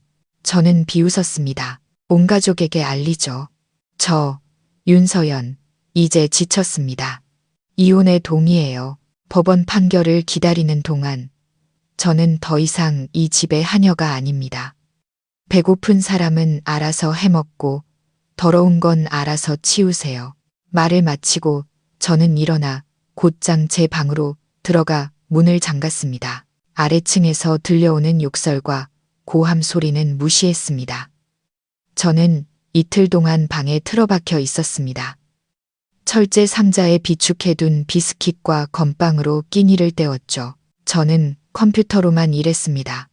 아버지의 변호사인 김 변호사님과 이메일을 주고받았죠. 변호사님은 제가 보낸 모든 증거를 받으셨습니다. 그는 말했습니다. 걱정 말거라, 서연아. 모든 준비는 끝났다. 이제 네가 그 집에서 안전하게 나오기만 하면 돼. 그들은 제가 버티지 못할 거라고 생각했지만 저는 버텼습니다. 하지만 그들은 아니었죠. 제가 없는 이틀 동안 집은 말 그대로 쓰레기장이 되었습니다. 남은 음식 냄새, 라면 냄새가 시큼하게 올라왔습니다. 새 아이는 아무도 씻겨주지 않아 엉엉 울며 난리를 쳤습니다. 시중받는데 익숙했던 두 시누이는 이제 자기 옷을 직접 빨아야 한다며 투덜거리고 서로에게 욕을 했습니다. 민준 씨는 퇴근해도 먹을 밥이 없자 직접 돈을 내고 음식을 사와야 했습니다. 둘째 날 밤, 민준 씨가 다시 문을 두드렸습니다. 윤서연, 문 열어. 굶어 죽고 싶어. 나와서 밥해. 저는 대답하지 않았습니다. 그가 으르렁거렸죠. 잘났어. 정말 이혼하고 싶다고. 좋아. 이혼해 줄게. 이혼하면 넌 이 집에서 맨몸으로 쫓겨날 줄 알아. 바로 제가 기다리던 말이었습니다. 셋째 날 아침, 저는 민준 씨가 출근하기를 기다렸습니다. 시어머니와 두 시누이가 TV를 켜고 하루의 수다를 시작하기를 기다렸죠. 저는 방문을 열고 작은 배낭 하나를 뺐습니다.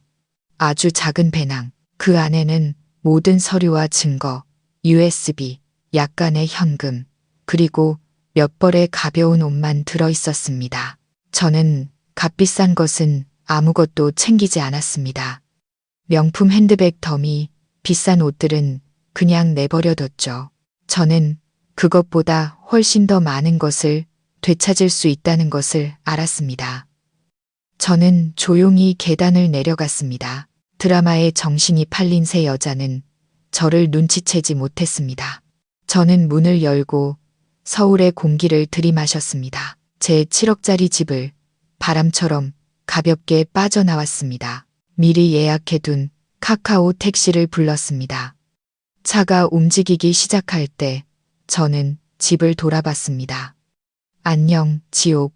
곧 다시 돌아올게. 하지만 그때는 진짜 주인으로서 돌아올 거야. 저는 김 변호사님이 미리 예약해둔 안전한 작은 호텔로 갔습니다. 원래 쓰던 유심칩을 끄고 새 유심칩을 켰습니다. 저의 조용한 탈출은 공식적으로 시작되었습니다. 저는 호텔에서 하루를 보냈습니다. 수많은 폭풍이 지나간 후 찾아온 진정한 평온의 하루였죠. 저는 제 자신에게 맛있는 식사와 깊은 잠을 선물했습니다. 머리가 이상할 정도로 맑아졌습니다. 윤서연 팀장이 이 몸을 완전히 통제하고 있었습니다. 집에서는 그들에게 진짜 지옥이 시작되었습니다. 민준 씨가 퇴근했을 때 집은 텅 비어 있었고 쓰레기장은 더욱 끔찍해져 있었습니다. 그는 제게 전화를 걸었지만 고객님의 전화기가 꺼져 있어 라는 안내만 나왔습니다. 그는 미친 듯이 침실을 뒤졌습니다. 제 옷장이 그대로인 것을, 명품 가방들이 그대로인 것을 발견했습니다. 그는 비웃으며 어머니에게 말했습니다. 삐져서 나간 것뿐이야. 짐도 그대로인데 어딜 가겠어. 기껏해야 친정에 갔겠지. 내버려둬. 며칠 굶고 돈 떨어지면 알아서 빌면서 돌아올 거야. 시어머니도 고개를 끄덕였습니다. 그래. 남편 버리고 나간 여자를 누가 받아준다고. 며칠 고생 좀 해봐야 자기 분수를 알지. 그렇게 그들은 안심했습니다.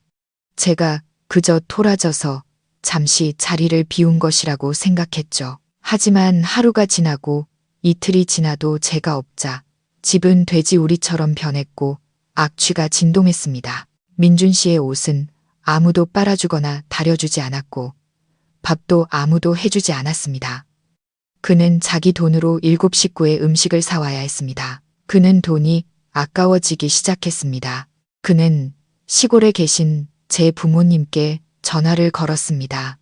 아버지는 제가 미리 언지를 드린 대로 침착하게 대답하셨습니다.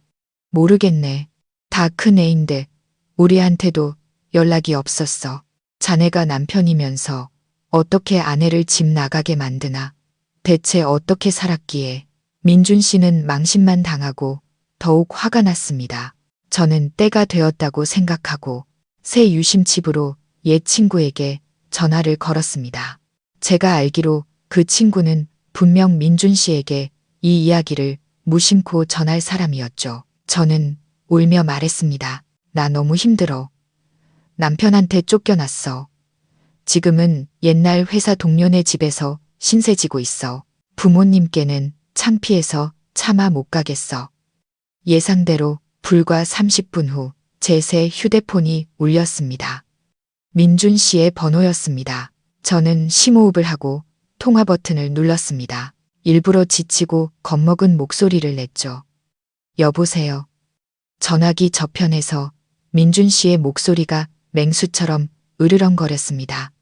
너 어디야? 어디 숨어 있는 거야? 저는 떨리는 목소리로 연기했습니다. 저 친구 집에 있어요. 무슨 일이에요? 무슨 일? 민준 씨가 비웃었습니다. 당장 돌아와. 집에 돌아와서 엄마랑 누나들한테 사과해. 당장. 그는 제게 명령하는 버릇이 들어 있었습니다. 저는 경멸감을 억누르고 약한 목소리로 말했습니다. 안 돌아갈래요. 당신이 저더러 나가라고 했잖아요. 무서워요. 돌아가면 또 때릴 거잖아요. 아직도 말대꾸야? 민준 씨가 소리쳤습니다. 안 돌아오겠다고? 좋아. 원하는 게 뭐야? 이혼하고 싶다고? 그래. 이혼하면 어떻게 되는지 똑똑히 보여주지. 이혼하면 넌 맨몸으로 쫓겨나는 거야.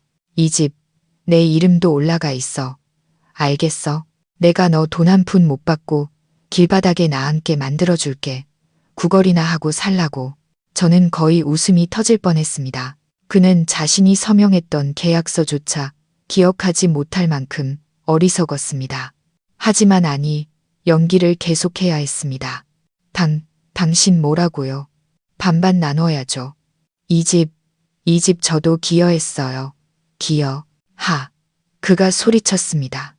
일도 그만두고 나한테 빌부터 살았으면서 무슨 기여, 똑똑히 들어.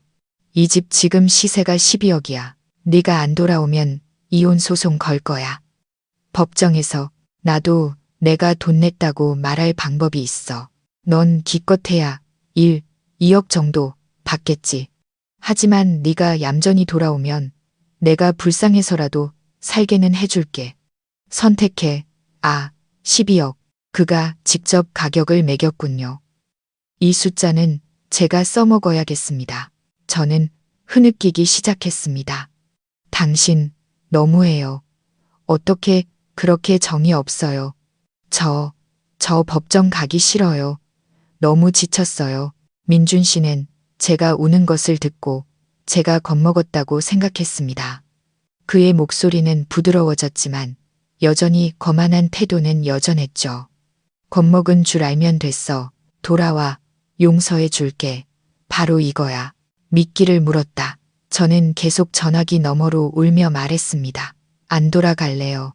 돌아가면 어머니랑 형님들이 또 저를 괴롭힐 거예요. 너무 무서워요. 차라리 우리 그냥 서로 놓아줘요. 민준 씨가 미간을 찌푸렸습니다. 놓아주다니 무슨 소리야. 그냥 이혼해요. 저 이혼에 동의할게요. 민준 씨가 비웃었습니다. 이혼해서 법정 가자고.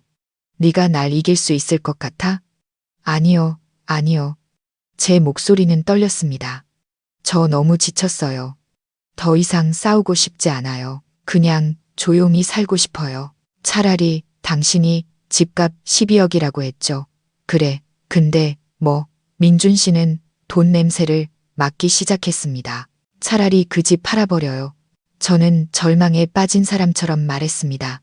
팔아서 나오는 돈 우리 반반 나눠요.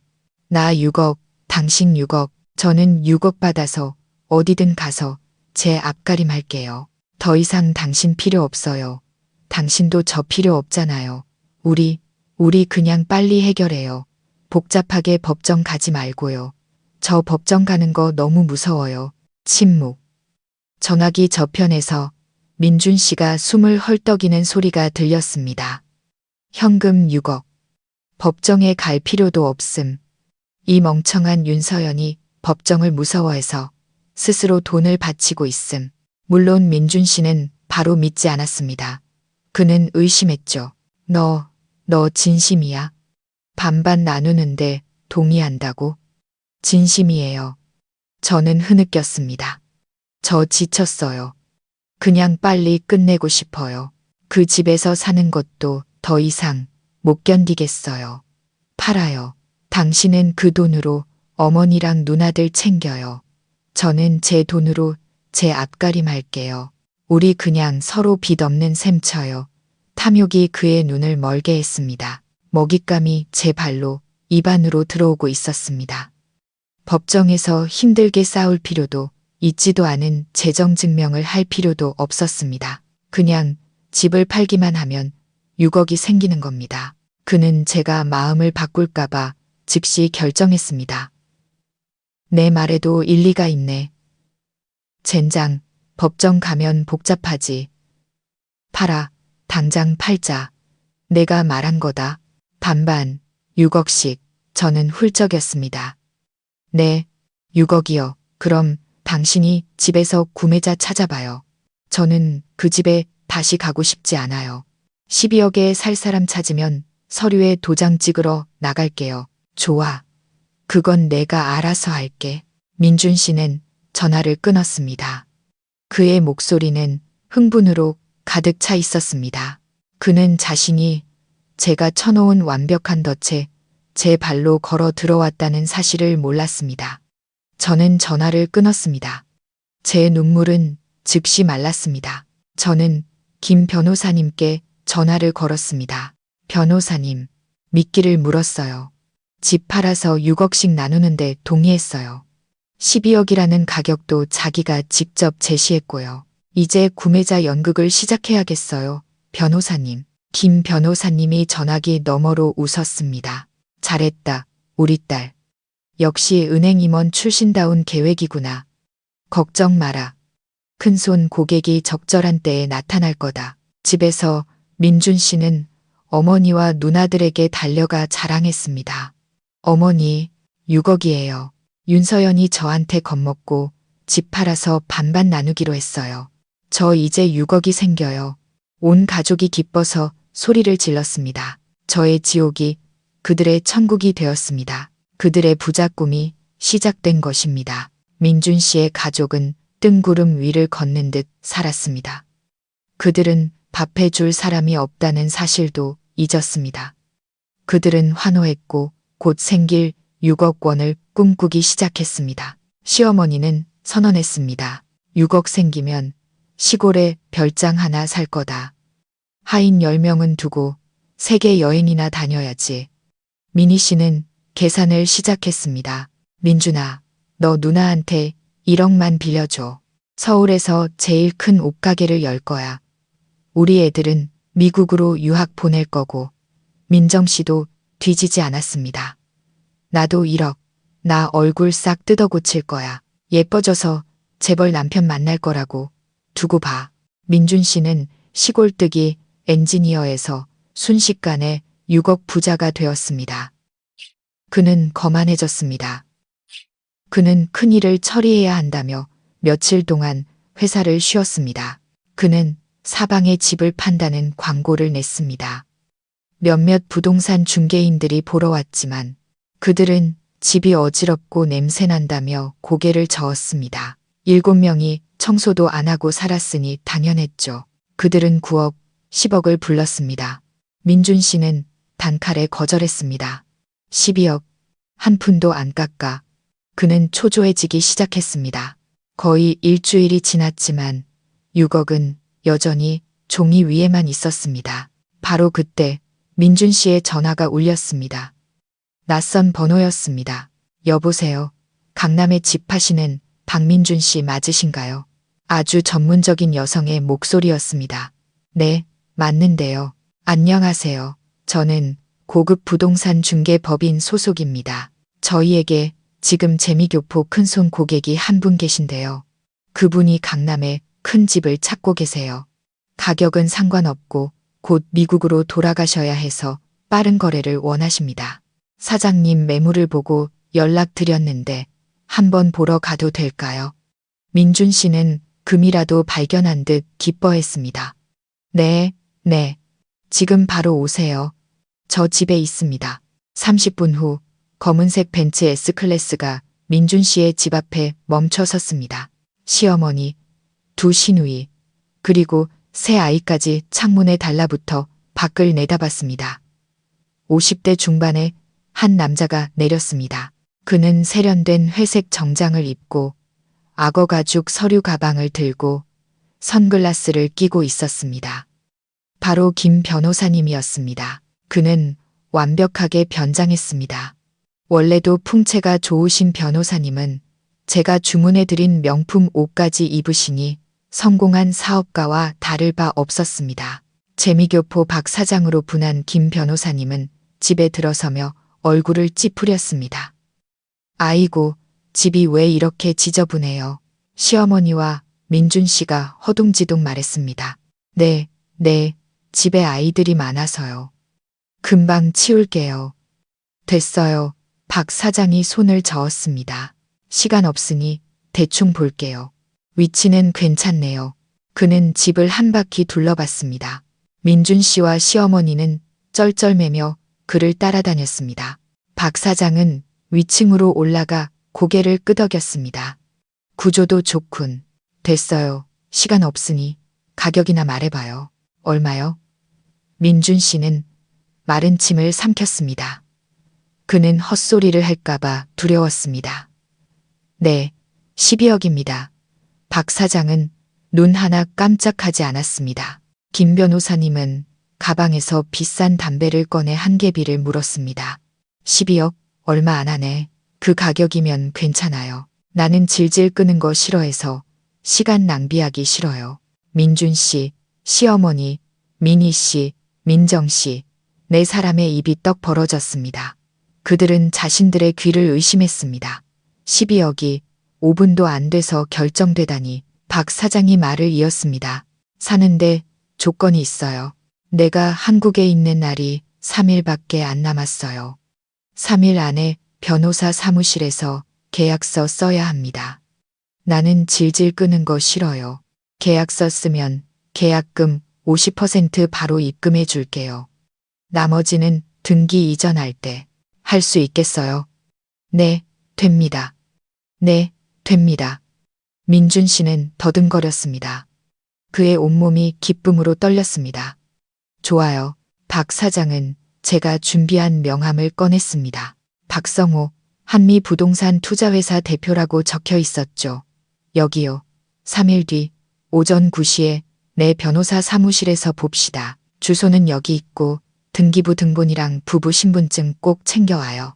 늦지 말고. 나는 기다리는 거 싫어하니까.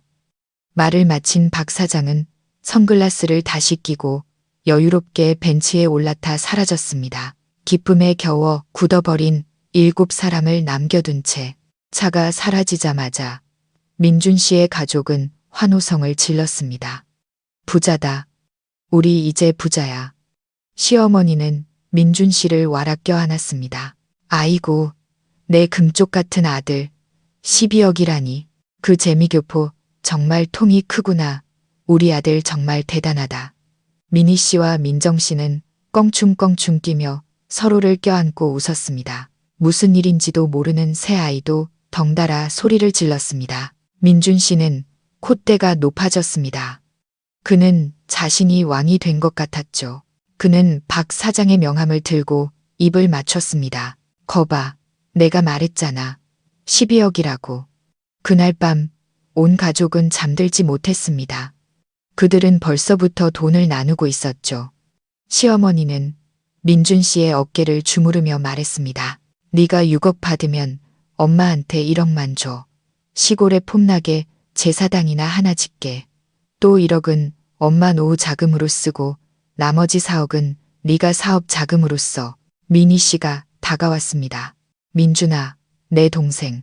누나 불쌍하지 않아? 6억 생기면 누나 1억만 줘. 가게 열게. 돈 벌면 꼭 갚을게. 약속해. 민정 씨도 지지 않았습니다. 나는, 내 누나는 안 불쌍해. 1억만. 나 예뻐져서 재벌 남편 만나면 2배로 갚을게. 민준 씨는 승리의 기쁨에 취해 있었습니다. 그는 손을 저으며 말했죠. 그게 뭐라고? 한 사람당 1억씩 드릴게요. 가족끼리 뭘 그런 걸 따져요. 세 모녀는 기쁨에 겨워 서로를 부둥켜 안고 울었습니다. 그들은 미래를 계획하기 시작했습니다. 어떤 차를 살지, 어떤 집에 살지, 이웃들을 얼마나 무시할지. 그들은 집을 청소하기 시작했습니다. 살기 위해서가 아니라 떠나기 위해서였죠. 그들은 낡은 옷과 물건들을 꺼내버렸습니다. 이런 싸구려 옷을 뭐하러 갖고 있어? 민희 씨가 낡은 옷을 던지며 말했습니다. 나는 내일 명품 사러 갈 거야. 이 낡은 TV는 고물상에 팔아버려. 나는 100인치 스크린 살 거다. 민준 씨가 가리키며 말했습니다. 그들은 부지런히 청소했습니다. 이 집을 처분하고 12억, 그중 6억을 손에 깬 날을 손꼽아 기다렸습니다. 민준 씨가 제게 전화를 걸었습니다. 이번에는 고함을 치지 않았습니다. 그의 목소리는 마치 주인이 하녀에게 명령하는 듯 거만했습니다. 여보세요, 윤서연. 저는 다시 지친 목소리를 연기했습니다. 네, 듣고 있어요. 좋은 소식 하나 알려주지. 민준 씨가 득이양양하게 웃었습니다. 구매자 찾았어. 재미교포인데 12억. 내가 원하던 가격 그대로. 저는 일부러 숨을 들이쉬는 척했습니다. 세상에, 정말요. 그렇게 빨리요. 당연하지. 내가 누군데. 민준 씨가 뽐냈습니다. 잘 들어. 3일 뒤. 그러니까 금요일 오전 9시. 황금법무법인 사무실로 와. 주소 적었어? 황금법무법인. 등기부 등본, 신분증, 혼인관계 증명서 챙겨서 도장 찍으러 와. 네, 네. 알겠어요. 시간 맞춰서 잘 와. 알겠어? 민준 씨가 으르렁거렸습니다. 도장 찍으면 내 목 6억, 내 목 6억 깔끔하게 끝나는 거야. 이제부터 서로 빚진 거 없는 거야. 알겠어? 네, 알겠어요. 민준 씨는 전화를 끊고 소파에 휴대폰을 던지며 비웃었습니다. 멍청한 것, 아직도 떨고 있네. 나한테 6억이나 떼줘야 하는 게 아까워 죽겠지. 하하, 내 인생에 내가 없었으면 넌 아무것도 아니야. 이쪽에서 저도 전화를 끊었습니다. 저는 미소 지었죠. 황금법무법인. 맞아요. 그곳은 바로 김 변호사님의 사무실이었습니다. 먹잇감은 제 발로 덫에 걸려들었습니다. 운명의 날이 왔습니다. 저는 오전 8시부터 변호사 사무실에 도착해 있었습니다. 저는 여전히 낡은 회색 정장을 입고 일부러 초췌하고 피곤한 얼굴을 하고 있었습니다. 김 변호사님은 제게 당부했죠. 연약한 역할을 끝까지 잘 해내거라. 나머지는 내가 알아서 할 테니. 저는 별도의 방으로 안내받아 기다렸습니다. 9시 10분 전 변호사 사무실이 소란스러워졌습니다. 민준 씨의 가족이 들이닥쳤습니다. 어른넷. 시어머니는 붉은색 벨벳 한복을 입고 눈부신 가짜 금목걸이를 하고 있었습니다.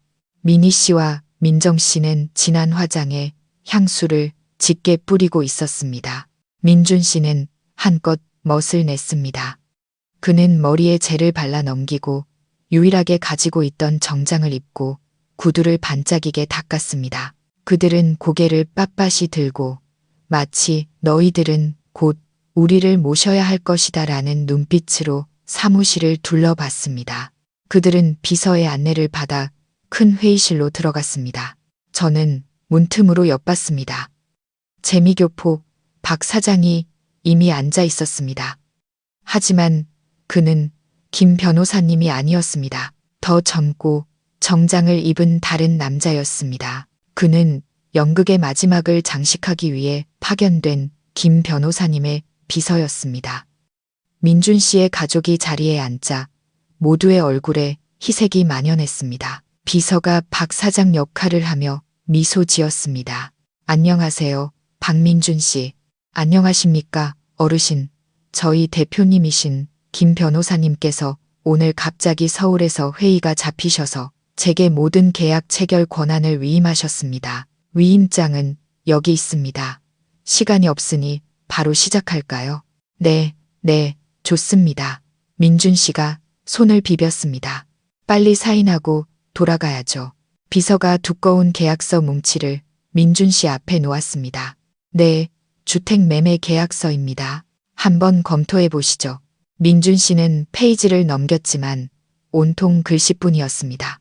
그는 눈이 핑 돌았고 아무것도 이해할 수 없었습니다.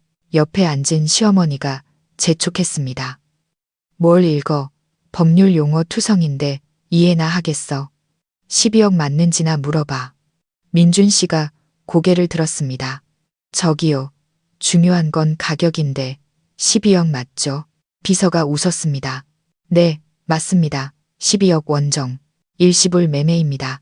서명하시면 저희 쪽에서 계약금 50%인 6억을 즉시 이체해 드립니다. 그럼 사인해야지. 시어머니가 테이블을 쳤습니다. 빨리 사인해, 아들. 저 사람들 마음 바뀌기 전에 돈 받고 물건 넘겨야지. 민희 씨도 거들었습니다. 맞아, 민준아. 서류는 변호사들이 다 만들었을 텐데 뭐가 걱정이야. 빨리 사인해. 탐욕이 모든 신중함을 가려버렸습니다. 민준 씨는 단 한 글자도 읽지 않았습니다. 그는 펜을 들고 휘갈겼었습니다. 박민준, 박민준. 그는 대여섯 장의 서류에 서명했습니다. 자, 이제 윤서연 차례인데 어디 있어? 민준 씨가 소리쳤습니다. 비서가 제 방문을 열고 말했습니다. 윤서연 씨, 들어오세요. 저는 일부러 천천히 주눅든 표정으로 걸어 나갔습니다. 민준 씨가 저를 보고 쏘아붙였습니다. 빨리 와. 뭘 그렇게 꾸물거려. 사인해. 저는 주저하며 펜을 들었습니다. 손이 떨렸죠. 저는 민준 씨를 바라봤습니다. 당신 정말 괜찮겠어요? 우리 정말 사인하는 거예요? 민준 씨가 눈을 부릅떴습니다. 미쳤어. 뭘 더 꾸물거려. 빨리 사인해. 아니면 법정 가고 싶어. 저는 고개를 숙이고 펜을 내려놓았습니다. 윤서연이라는 단정한 글씨가 그의 휘갈긴 서명 옆에 나란히 적혔습니다. 끝. 연극의 막이 내렸습니다. 제가 서명을 마치자 비서가 미소를 지으며 모든 계약서를 거두었습니다. 됐습니다. 감사합니다. 박민준 씨, 윤서연 씨. 민준 씨가 일어나며 두 손을 비볐습니다. 자, 돈은요. 제 계좌로 6억, 저 여자 계좌로 6억. 바로 입금해 주세요. 시어머니도 휴대폰을 내밀었습니다. 여기, 내 아들 민준이 계좌번호요. 빨리 입금해 줘요. 비서가 미소 지었습니다.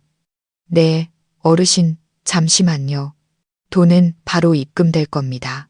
하지만 입금 전에 저희 법무법인의 대표 변호사님이시자 매수인인 윤서연 씨의 법률 대리인으로서 박민준 씨와 가족분들께 명확히 할 몇 가지 사항이 있습니다.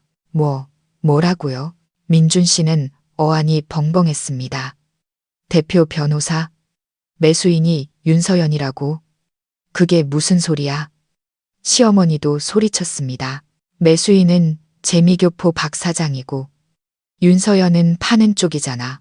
지금 무슨 헛소리를 하는 거야. 제 표정이 바뀌었습니다. 두려움은 사라졌죠. 저는 몇 걸음 뒤로 물러나 허리를 꼿꼿이 폈습니다. 저는 민준 씨의 얼굴을 똑바로 쳐다봤습니다. 바로 그때 회의실에 큰 문이 열렸습니다. 김 변호사님이 위험 있는 변호사 정장을 입고 들어섰습니다. 그 뒤를 두 명의 비서가 카메라와 녹음기를 들고 따랐습니다. 김 변호사님은 제 곁으로 와 섰습니다. 민준 씨와 그의 가족은 죽은 듯이 조용해졌습니다. 민준 씨의 얼굴이 창백해졌죠. 그는 김 변호사님을 손가락으로 가리켰습니다. 당신은 박 사장. 김 변호사님이 전문가다운 미소를 지었습니다. 안녕하세요, 박민준 씨. 지난번에 뵈었을 때 제 소개를 깜빡했군요. 저는 황금 법무법인의 대표 변호사 김 변호사입니다. 그리고 제 의뢰인이자 이 집의 매수인의 법률 대리인이기도 하죠. 김 변호사님이 저를 향해 손짓했습니다. 바로 여기 계신 윤서연 씨입니다. 재미교포 박 사장 같은 사람은 없습니다. 12억 거래는 모두 연극이었습니다. 뭐라고? 민준 씨, 시어머니, 민희 씨, 민정 씨의 비명이 회의실을 가득 메웠습니다. 연극이라니. 민준 씨가 더듬거렸습니다. 계약서. 내가 방금 사인한. 네, 방금 사인하셨죠. 김 변호사님이 다른 서류 뭉치를 테이블 위에 내려놓았습니다. 하지만 12억짜리 주택 매매 계약서가 아니라 이 주택의 소유권 30%를 전부 양도한다는 계약서입니다. 박민준 씨, 당신은 방금 당신의 서류상 지분 30%를 공동 소유자인 아내 윤서연 씨에게 자발적으로 매각하는 서류에 서명했습니다. 제대로 안 읽어보셨나? 보군요. 네, 네가 날 속였어, 윤서연. 이 나쁜 년, 감히 날 속여? 민준 씨가 미친 듯이 제게 달려들었습니다. 사무실의 보안 요원 2명이 즉시 그를 막아섰습니다. 박민준 씨, 진정하십시오. 김 변호사님이 또 다른 서류 뭉치를 들어 올렸습니다. 그리고 이건 당신이 잊고 있었던 것이죠. 당신이 서명한 혼전 재산 계약서입니다. 여기에는 집값 10억 중 7억은 윤서연 씨의 고유 재산이며 3억은 당신이 보태기로 약속한 부분이라고 명시되어 있습니다. 김 변호사님이 은행 거래 내역서 뭉치를 꺼냈습니다. 그리고 이건 증거입니다. 집값 10억은 100% 윤서연 씨의 계좌에서 이체되었습니다. 박민준 씨, 당신은 단 한 푼도 보태지 않았습니다. 당신의 30% 지분은 법적으로 0이며 오히려 윤서연 씨에게 3억의 빚을 지고 있는 셈입니다. 민준 씨는 얼굴이 새하얘지며 비틀거렸습니다. 시어머니는 의자에 털썩 주저앉아 거친 숨을 몰아쉬었습니다. 김 변호사님이 말을 이었습니다. 하지만 제 의뢰인인 윤서연 씨는 인정이 있는 분입니다. 그녀는 당신에게 3억을 요구하지 않을 겁니다. 대신 당신이 원했던 대로 당신을 해방시켜 주기 위해 당신의 그 가짜 30% 지분을 사주기로 했습니다. 그리고 그 가짜 30%의 가격은 김 변호사님이 주머니에서 수표 한 장을 꺼냈습니다. 바로 5천만 원입니다. 김 변호사님이 5천만 원짜리 수표를 테이블 위에 올려놓았습니다. 5천만 원. 시어머니가 소리쳤습니다. 아니야, 12억. 내 아들의 6억은 어디 있어? 너희들 사기꾼이야. 그때 제가 처음으로 입을 열었습니다. 제 목소리는 얼음처럼 차갑게 울려 퍼져 그녀의 고함을 압도했습니다. 6억이요. 평생 정직하게 600만 원이라도 벌어본 적 있으세요? 그런데 감히 6억을 논하세요? 저는 민준 씨를 똑바로 쳐다봤습니다. 당신은 저더러 빌부터 산다고 했고 꺼지라고 했죠.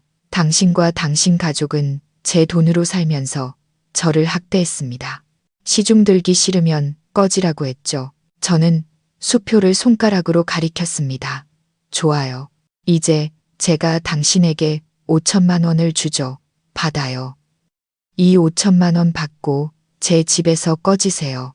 김 변호사님이 마지막 서류를 테이블 위에 올려놓았습니다. 그리고 이건 이혼 소장입니다. 윤서연 씨는 이미 서명했습니다. 당신의 정신적 학대, 당신 가족의 학대에 대한 모든 증거는 저희가 충분히 가지고 있습니다. 당신이 서명하든 안 하든 법원은 이혼을 판결할 겁니다. 그리고 이것은 당신과 당신 가족 7명 모두 24시간 내로 그 집에서 퇴거하라는 통지서입니다. 당신이 방금 서명한 계약서는 법적 효력이 발생했고 집은 100% 원래 주인에게 돌아갔습니다. 민준 씨는 비틀거렸습니다. 그는 5천만 원짜리 수표를 받습니다. 저를 받습니다. 시어머니, 미니 씨, 민정 씨, 세 여자의 얼굴은 시체처럼 하얗게 질려 있었습니다. 12억의 꿈. 부자의 꿈은 잿더미가 되었습니다. 변호사 사무실의 화려한 회의실 공기가 순식간에 무겁게 내려앉았습니다. 김 변호사님의 말, 24시간 내로 집에서 퇴거하십시오라는 말은 청천벽력 같았습니다. 가장 먼저 무너진 것은 민준 씨가 아니라 시어머니였습니다. 안 돼. 안 돼. 12억. 내 6억. 그녀는 중얼거리다가 눈을 희번덕거리더니 쿵 소리와 함께 바닥으로 쓰러져 기절했습니다. 붉은색 벨벳 한복과 가짜 금목걸이가 차가운 대리석 바닥 위에서 초라하고 우스꽝스러워 보였습니다. 엄마, 엄마, 미니 씨와 민정 씨가 비명을 질렀습니다. 두 사람은 달려가 시어머니를 흔들었지만 그녀는 깨어나지 않았습니다. 보안 요원에게 제지당해 잠시 멍하니 있던 민준 씨도 패닉에 빠졌습니다. 엄마, 우리 엄마 좀 살려주세요. 구급차 불러주세요. 김 변호사님은 침착했습니다. 그는 비서에게 신호를 보냈고 비서는 재빨리 119에 전화했습니다. 미니 씨는 그제야 1억의 꿈에서 깨어난 듯 저를 향해 소리쳤습니다. 너 때문이야. 네가 우리 엄마를 해쳤어. 이 악독한 것. 독사 같은 년. 네가 우리 집 뺏고 내 동생 돈을 뺏었어. 저는 가만히 서서 그녀를 쳐다봤습니다. 뺏었다고요? 누가 누구 것을 뺏었다는 거죠? 형님이 옷가게 연다던 1억을 뺏었나요? 아니면 제가 7억 주고 산 집을 뺏었나요? 제 집에 살면서 저한테 빌부터 살고 저를 학대해 놓고 이제 와서 제가 악독하다고요? 그녀는 할 말을 잃었습니다. 민정 씨는 더 약삭빨랐습니다. 그녀는 욕을 하지 않았습니다.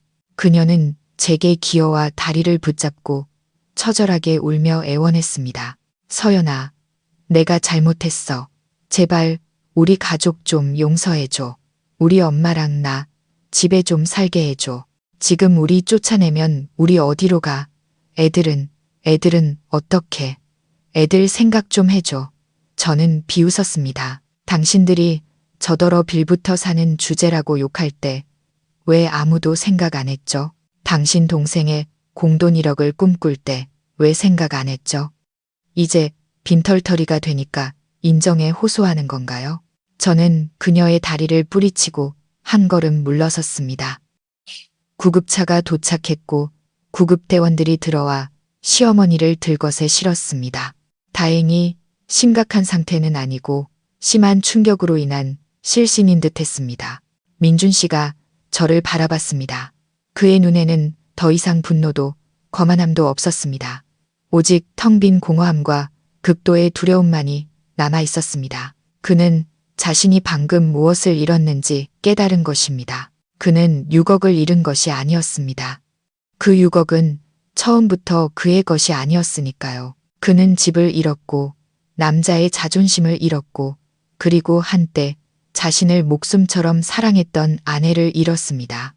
서연아, 그가 힘없이 속삭였습니다. 저는 대답하지 않았습니다. 김 변호사님이 다가와 단호하게 말했습니다. 박민준 씨, 박민희 씨, 박민정 씨, 다시 한번 말씀드립니다. 여러분에게는 24시간이 있습니다. 24시간 후에는 저희가 집행관을 보내 강제 집행할 겁니다. 그때는 여러분의 모든 짐이 압류되어 집 밖으로 옮겨질 겁니다. 일을 더 어렵게 만들지 마십시오. 민준 씨는 비틀거리며 어머니를 실은 구급차를 따라갔습니다. 미니 씨와 민정 씨도 눈물을 흘리며 뒤따랐습니다. 그들에게는 더 이상 저를 저주할 정신도 없었습니다. 12억 부자의 꿈, 1억짜리 옷가게, 1억짜리 성형수술의 꿈, 모든 것이 비눗방울처럼 터져버렸습니다. 그들에게 남은 것은 테이블 위에 덩그러니 놓인 5천만 원짜리 수표와 뼈아픈 굴욕뿐이었습니다. 그들은 자신들이 거지처럼 길거리로 쫓겨나게 생겼다는 것을 깨달았습니다. 저와 김 변호사님은 사무실을 나왔습니다. 저는 집으로 가지 않았습니다. 그럴 필요가 없다는 것을 알았죠.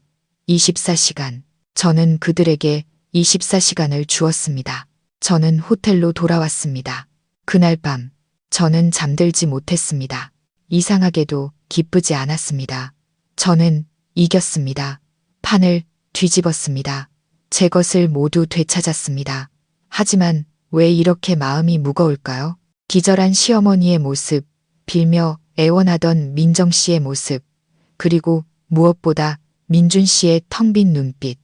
저는 복수했지만 행복하지 않았습니다. 다음 날 아침 9시. 마감까지 12시간이 남았습니다. 제 휴대폰이 울렸습니다. 민준 씨의 번호였습니다. 저는 전화를 받았습니다. 더 이상 으르렁거리는 소리는 없었고 바람 소리와 지친 숨소리만 들렸습니다. 서연아, 어디야? 나 좀 만나줄 수 있을까? 제발, 딱 10분만. 저는 잠시 침묵하다가 말했습니다. 김 변호사님 사무실 맞은편 X 카페로 와요. 저는 카페에 가서 구석진 자리를 골랐습니다. 15분 후 민준 씨가 나타났습니다. 저는 그를 알아보지 못했습니다.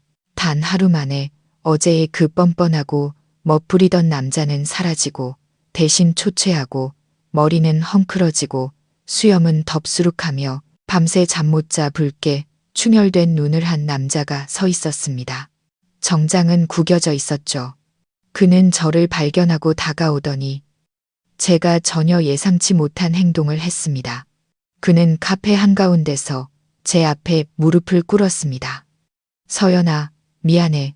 그는 울었습니다. 마흔을 앞둔 남자가 어린 아이처럼 흐느꼈습니다. 내가 잘못했어, 서연아. 나는 쓰레기야. 짐승만도 못한 놈이야. 나는 사람이 아니었어. 카페 안에 모든 사람들이 우리를 쳐다보기 시작했습니다. 저는 황급히 그를 일으켜 세웠습니다. 지금 뭐 하는 거예요? 일어나요. 앉아요. 민준 씨는 비틀거리며 자리에 앉았습니다. 그는 테이블에 머리를 박고 어깨를 떨었습니다. 어머니는 괜찮아지셨어. 어젯밤 우리 가족 아무도 잠 못 잤어. 내가 다 기억해냈어. 서연아. 그가 고개를 들어 저를 바라봤습니다. 눈물이 범벅이었습니다. 네가 집 사려고 7억 내던 날, 내가 자존심 상할까봐 내 이름도 같이 올려주던 나를 기억해. 나는 널 지켜주겠다고 맹세했어. 그런데 내가 무슨 짓을 한 거지? 나는 엄마랑 누나들 말만 듣고 널 하녀로 만들었어. 널 때렸고 빌부터 산다고 욕했고 꺼지라고 소리쳤어. 세상에, 나는 정말 짐승이었어. 그는 자신의 가슴을 쿵쿵 쳤습니다. 다시 돌아와 달라고 부탁하는 거 아니야. 그럴 면목도 없어. 이혼 서류 줘. 내가 다 사인할게.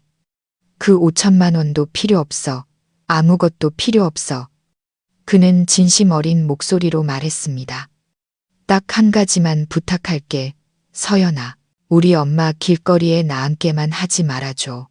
연세도 많으시고 고집세고 입도 거칠지만 평생 고생만 하신 분이야. 제발 한 번만 기회를 줘. 내가 엄마랑 누나들 데리고 나갈게. 내가 집을 구할게. 내가 책임질게. 그냥 집 구할 시간 며칠만 더 줘. 24시간 안에는 도저히 못 구해.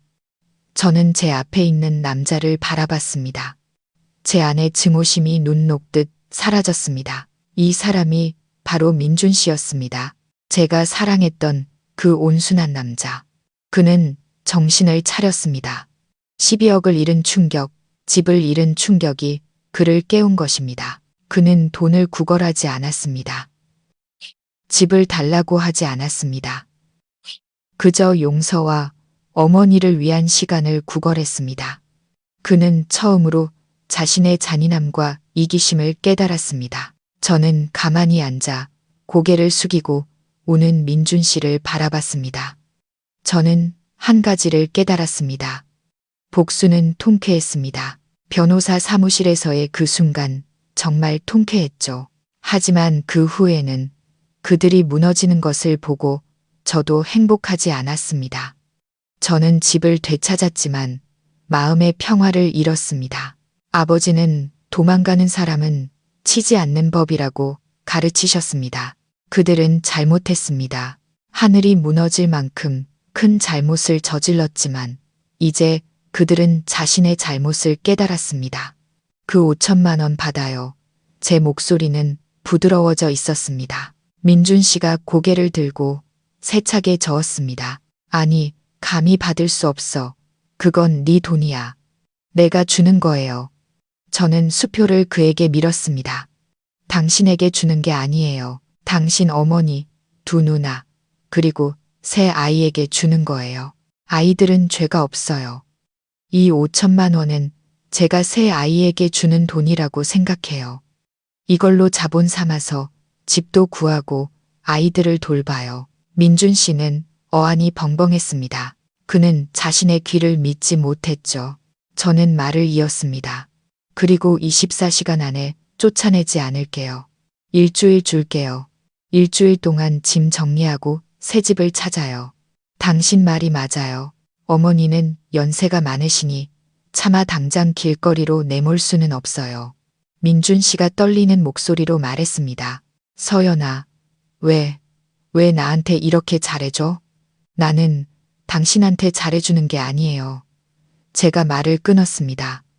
이건 나를 위해서 하는 거예요. 내가 평온하게 살고 싶어서 내 남은 인생이 늙은 할머니와 새 아이를 한밤중에 길거리로 내쫓았다는 죄책감에 시달리고 싶지 않아요. 저는 복수했지만 당신들처럼 악독한 사람이 되고 싶지는 않아요. 저는 일어섰습니다. 일주일 뒤에 집에 돌아갈게요. 그때는 모든 게 정리되어 있기를 바라요. 이혼 서류는 법원에서 보내줄 거예요. 제가 돌아서려는데 민준 씨가 저를 불렀습니다. 서연아, 제가 돌아보자. 그는 일어나 제게 허리를 굽혀 인사했습니다. 고마워. 용서해줘서 고마워. 그리고 미안해. 정말 1000번 만번 미안해. 저는 가볍게 고개를 끄덕이고 카페를 나섰습니다. 오늘 서울의 햇살은 이상하게도 아름다웠습니다. 몇 달 만에 처음으로 마음이 깃털처럼 가벼워졌습니다. 저는 마지막 증오라는 짐을 내려놓았습니다. 일주일 후 저는 제 집으로 돌아왔습니다. 민준 씨가 약속한 대로 집은 깨끗했고 그들은 떠나고 없었습니다. 쓰레기 한 조각 남지 않았죠. 그들은 개인 옷까지만 챙겨갔습니다. 제가 사준 모든 물건은 그대로 두었습니다. 두 시누이의 명품들까지도요. 아마 그것들을 가져갈 면목도 없었을 겁니다. 식탁 위에는 편지 한 통이 놓여 있었습니다. 민준 씨의 떨리는 글씨체였습니다. 서연아, 나 갈게. 모든 것에 고마웠어. 5천만 원 수표는 받았어. 약속할게. 이 돈으로 다시 시작해서 엄마와 조카들을 책임질게. 내가 저지른 잘못을 용서해 달라고 바라지는 않을게. 그저 네가 앞으로는 정말 행복하게 살았으면 좋겠어. 너는 그럴 자격이 있어. 안녕. 저는 편지를 접었습니다. 이걸로 끝. 지옥 같던 결혼 생활이 공식적으로 끝났습니다. 2주 후 저와 민준 씨는 법정에 섰습니다. 우리는 깔끔하게 합의 이혼했습니다. 그는 아무것도 요구하지 않았고 저도 더 이상 요구할 것이 없었습니다. 우리는 법원을 나서며 완벽한 타인이 되었습니다. 제가 가장 먼저 한 일은 이 옛 지옥을 청소하는 것이었습니다. 저는 인테리어 업체를 불렀습니다. 집 전체를 리모델링했죠. 제가 수많은 굴욕을 겪었던 어두컴컴한 부엌을 허물고 작은 정원이 내다보이는 햇살 가득한 새 부엌을 만들었습니다. 그 7명이 앉았던 소파는 버리고 우아한 크림색 소파로 바꿨습니다. 시어머니가 쓰던 2층 침실은 다도실로 만들었고 두 시누이가 쓰던 3층 방 2개는 합쳐서 요가와 명상을 위한 방으로 만들었습니다. 집 전체는 밀크 화이트색으로 다시 칠했고 난초를 아주 많이 심었습니다. 제 집은 이제야 비로소 진정한 보금자리가 되었습니다. 저는 은행으로 돌아가지 않았습니다. 그 압박감의 굴레를 반복하고 싶지 않았습니다. 제 경험과 신뢰, 인맥을 바탕으로 저는 개인 자산 컨설팅 회사를 열었습니다. 제 회사 서연 자산 컨설팅은 집 1층에 사무실을 두었죠. 일은 순조로웠고 옛 고객들이 저를 찾아왔습니다. 그들은 저의 냉철한 머리와 결단력을 믿었습니다. 저는 그들의 자산을 관리하고 투자를 도왔습니다. 저는 제 자신을 되찾았습니다. 저는 윤서연 팀장이었지만 거대 기업 소속이 아니었습니다. 저는 제 인생의 윤서연 대표였습니다. 저는 경제적으로, 시간적으로 자립했습니다. 오전에는 고객을 상담하고 오후에는 요가를 하고 꽃꽂이를 했습니다. 저녁에는 책을 읽으며 삶의 기쁨을 되찾았습니다. 저는 행복이 남자가 아니라 자유라는 것을 깨달았습니다. 진정한 나, 자신이 될 자유, 내가 원하는 삶을 살 자유. 반년이 지났습니다. 저는 명상실에서 명상을 하고 있는데 낯선 번호로 메시지가 왔습니다. 서연 씨, 잘 지내세요. 저 민준이에요.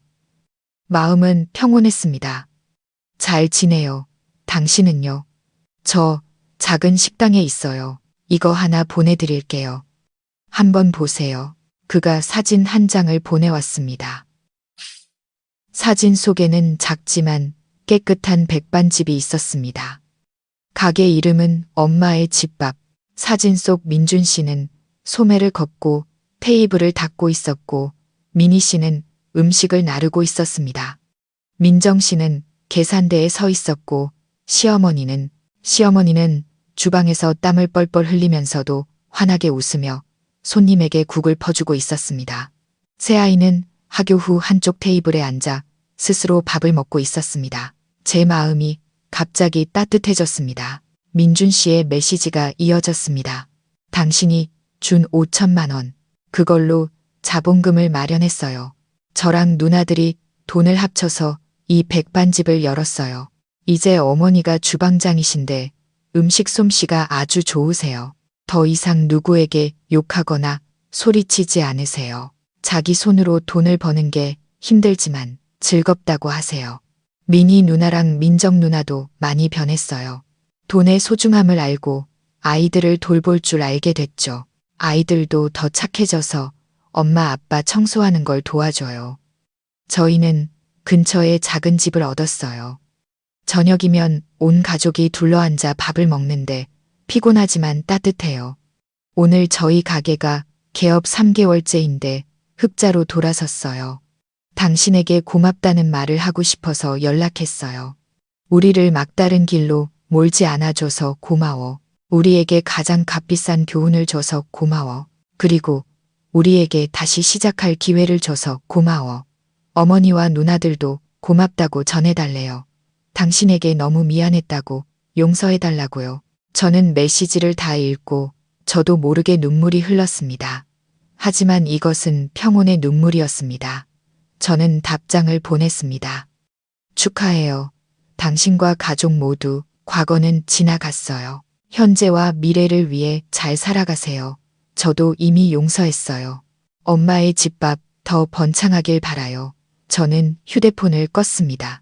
발코니로 나가 분주한 서울의 거리를 내려다봤습니다. 저는 미소 지었습니다. 저는 진정으로 자유로워졌습니다. 과거로부터의 자유, 증오로부터의 자유, 그리고 저는 알았습니다. 이 도시 어딘가에서 그 7명도 자신들만의 자유를 찾았다는 것을. 탐욕과 게으름, 이기심으로부터의 자유. 그들은 돌아섰고 저 또한 저만의 평온한 안식처를 찾았습니다.